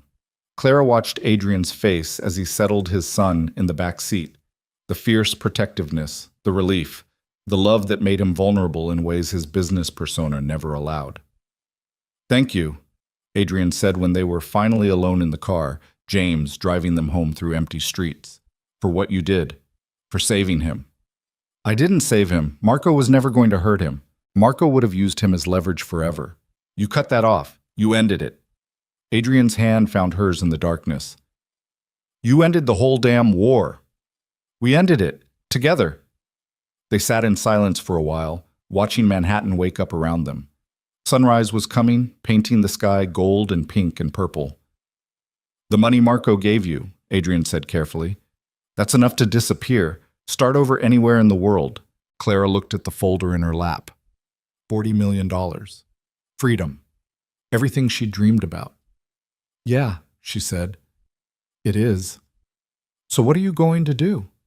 Clara thought about Luca asking her to teach him Italian, about Mrs. Moretti's face when she spoke in the old dialect, about Adrian's smile when he thought nobody was watching. She thought about 5 years of running, hiding, being afraid, and she thought about the last 3 weeks of standing still, fighting back, choosing to stay. I'm going to put most of it in a trust for Luca, she said finally, for college or whatever he wants to do when he's older, so he has choices we didn't have. Clara, that's your inheritance. I don't need $40 million. I need a job, a purpose, something that's mine. She looked at him. You still need someone to take care of your mother, to teach Luca Italian, to keep you from working yourself to death. That's not a real job. It's real enough for me. Clara squeezed his hand. I'm staying, Adrian, if you'll have me. Adrian pulled her close, kissing her like she was air and he'd been drowning. I'll have you, in whatever way you'll give me. Even if I'm terrible at this, at relationships and normalcy and being part of a family, especially then, because I'm terrible at it too. Adrian pressed his forehead to hers. We'll figure it out together. That's a terrible plan. Yeah, it is. They both laughed, exhausted and relieved and alive in a way that felt miraculous. 6 months later, Clara stood in the kitchen of the penthouse making breakfast while Luca practiced Italian phrases and Mrs. Moretti hummed along to opera on the radio. It was a Saturday morning, normal and domestic, and nothing like the life she'd imagined. The restaurant, Francesca's Trattoria, had been purchased by Adrian 2 months ago and completely renovated. Clara had been involved in every decision, from the menu to the decor to the hiring. It reopened as Lucia's Brooklyn, named after the original restaurant in Little Italy, and became one of the most sought-after reservations in the city. Marco had kept his word. He'd disappeared after his testimony helped the FBI dismantle the Viscari organization. 15 major arrests, millions in asset seizures, the end of an era. The newspapers ran stories about Carlo Vescari's attempted peace deal, his tragic death at the hands of a paranoid partner. Marco's son became a footnote in history, the man who tried to stop a war. Vincent Castellano had taken what was left of the legitimate businesses and turned them into something actually legal. He sent Clara a Christmas card with a photo of him and his fiancée, the woman he'd loved before Marco had tried to force the marriage alliance. Agent Mitchell had been promoted. She called occasionally to check in, make sure Clara was adjusting to normal life. And Adrian had slowly, carefully, let Clara into the parts of himself he usually kept locked away. The grief over his wife, the fear that he was failing Luca, the guilt about his father. They were both broken in different ways, but somehow they fit together anyway. "Clara, Papa says you're making pancakes wrong," Luca announced from the table. "Papa can make his own pancakes if he doesn't like mine," Clara called back. Adrian appeared in the doorway, coffee in hand, wearing sweatpants and a t-shirt that made him look almost human. "I didn't say wrong, I said different." Different is code for wrong. Different is code for I'm terrified to criticize anything you do because you might leave. Clara turned, spatula in hand. "I'm not leaving." "You say that now. Wait until Luca becomes a teenager." "Then I'm definitely not leaving. Someone needs to protect you from that nightmare." Mrs. Moretti said something in dialect that made Luca laugh. Clara had been teaching him, both the old language and the new. He was getting good at it. Adrian came up behind Clara, wrapped his arms around her waist, rested his chin on her shoulder. "Thank you," he said quietly. "For what?" "For staying. For choosing this. For choosing us." Clara leaned back against him, feeling the solid warmth of him, the safety of being held. "You make it sound like I had a choice." "You did? You always did."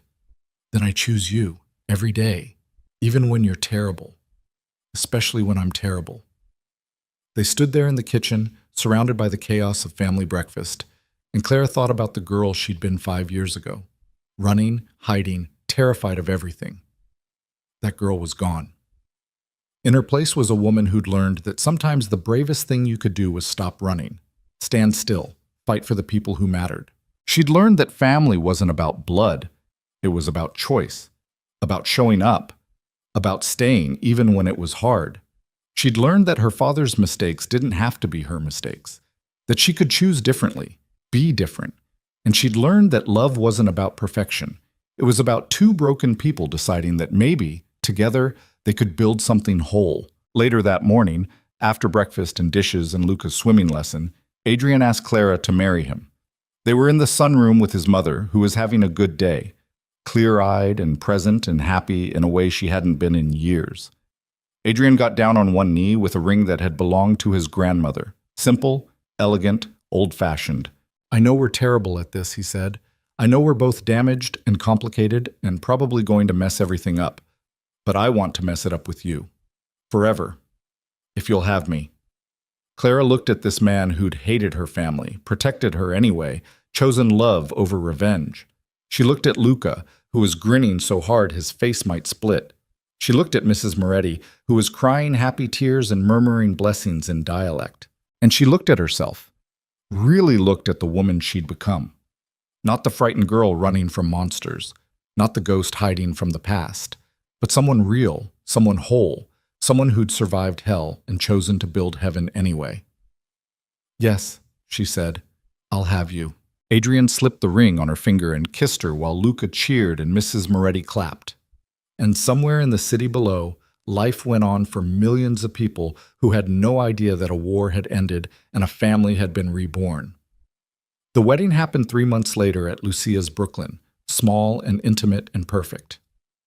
Rosa Benedetti catered. Agent Mitchell came with her wife. Vincent sent champagne expensive enough to make Adrian wince. Elena cried through the entire ceremony. Luca was the ring bearer and took his job so seriously that Clara almost laughed. Mrs. Moretti sat in the front row wearing her best dress, lucid and present, holding a handkerchief Clara's grandmother had embroidered decades ago. Proof that some things survived even when everything else burned. Clara wore a simple white dress and carried flowers that smelled like Sicily. Adrian wore a suit that didn't cost a fortune, just looked good. They said their vows in English and Italian and that old dialect that nobody spoke anymore except the three of them. They promised to love each other through the mess and the damage and the ghosts. And when they kissed, it felt like coming home after years of being lost. The reception lasted until 2 in the morning. People danced and ate and celebrated the kind of happy ending that nobody thought was possible. At midnight, Clara slipped outside for air. The street was quiet, Brooklyn asleep around her. Adrian found her there, loosened his tie, stood beside her in comfortable silence. "You okay?" he asked. "Yeah, just thinking." "About what?" "About how 5 years ago I was terrified every second of every day. And now I'm married to a billionaire in a restaurant I helped design, surrounded by people who chose to love me even though they didn't have to." Clara smiled. "It's weird." "Good weird or bad weird?" "Good weird, really good weird." Adrian pulled her close. "We did it, we actually survived." "We did more than survive, we lived." Clara looked up at him.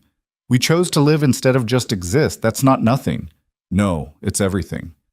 They stood on the street in Brooklyn, two people who'd been broken by their families' wars and had chosen to build something better, something that belonged to them instead of their fathers. And in that moment, Clara finally understood what her grandmother had been trying to teach her with that ledger. It wasn't just evidence of crimes, it was proof that people made choices, terrible choices, complicated choices, choices that echoed across generations. But it was also proof that those choices didn't have to be permanent, that you could choose differently, break the cycle, build something new. The ledger was still in a safe somewhere, insurance against Marco changing his mind. But Clara didn't think about it much anymore. She was too busy living to worry about the past. Years later, when Luca asked about how his father and Clara had met, they told him an edited version, a story about a restaurant and a stormy night, and two families who'd been fighting for so long they'd forgotten why. They told him about choosing love over revenge, about how the bravest thing you could do was forgive, about how family wasn't about blood, it was about showing up even when it was hard. They didn't tell him about the ledger or the warehouse or the night his grandfather had been kidnapped. Some truths were too heavy for children, but they taught him about choice, about how every day you got to decide who you wanted to be, how you didn't have to repeat your parents' mistakes, how you could look at the mess of your family history and decide to build something better. And when Luca grew up and made his own choices, good ones and bad ones and complicated ones, Clara hoped he'd remember that. She hoped he'd know that he wasn't trapped by his bloodline or his history or the wars that came before him. She hoped he'd choose to live, really live, not just survive, because in the end, that was all anyone could do. Make choices, live with them, try to do better tomorrow than you did today. Clara had spent 5 years running from her past, and she'd spent the rest of her life building a future. That seemed like a fair trade. The night of Luca's 18th birthday, Clara gave him a gift, an envelope containing documents, proof that the trust fund his grandfather had established was now his to control. $40 million, grown to 60 through smart investments. "What am I supposed to do with this?" Luca asked, overwhelmed. "Whatever you want. Start a business, travel the world, give it all away, blow it on terrible decisions." Clara smiled. "The point is, you get to choose. Did you ever think about what you would have done if you'd kept it?" Clara looked at Adrian, who was watching them with the kind of pride that made her chest ache. She looked at the home they'd built, the life they'd created, the family they'd chosen. "I did exactly what I would have done," she said. "I invested it in you." Luca hugged her, this boy who'd become a young man, who'd survived loss and fear and learned to love anyway. "Thank you," he said, "for everything, for staying, for choosing us. Thank you for giving me a reason to." Later, when everyone had left and the penthouse was quiet, Adrian found Clara on the terrace looking out at the city. "What are you thinking about?" he asked. "Everything. Nothing." Clara leaned against him. "How we got here. How we almost didn't. How lucky we are that we did. Luck had nothing to do with it. You fought for this. You chose this." "We chose this," Clara corrected, "together." They stood on the terrace overlooking Manhattan. Two people who'd been given every reason to destroy each other and had chosen to build something instead. Below them, the city glittered and pulsed and lived. Millions of people making millions of choices, writing their own stories, building their own futures. And somewhere in all that chaos, a quiet waitress and a broken billionaire had found each other and decided that maybe, just maybe, love was worth fighting for. Not perfect love, not easy love, but real love, complicated love, the kind that survived storms and wars and family curses, the kind that lasted. Clara never went back to the storage unit, never retrieved the ledger, let it sit there gathering dust, a piece of history that didn't need to be remembered. Because the only history that mattered was the one they were writing now. And that story, messy and imperfect and beautifully human, was just beginning.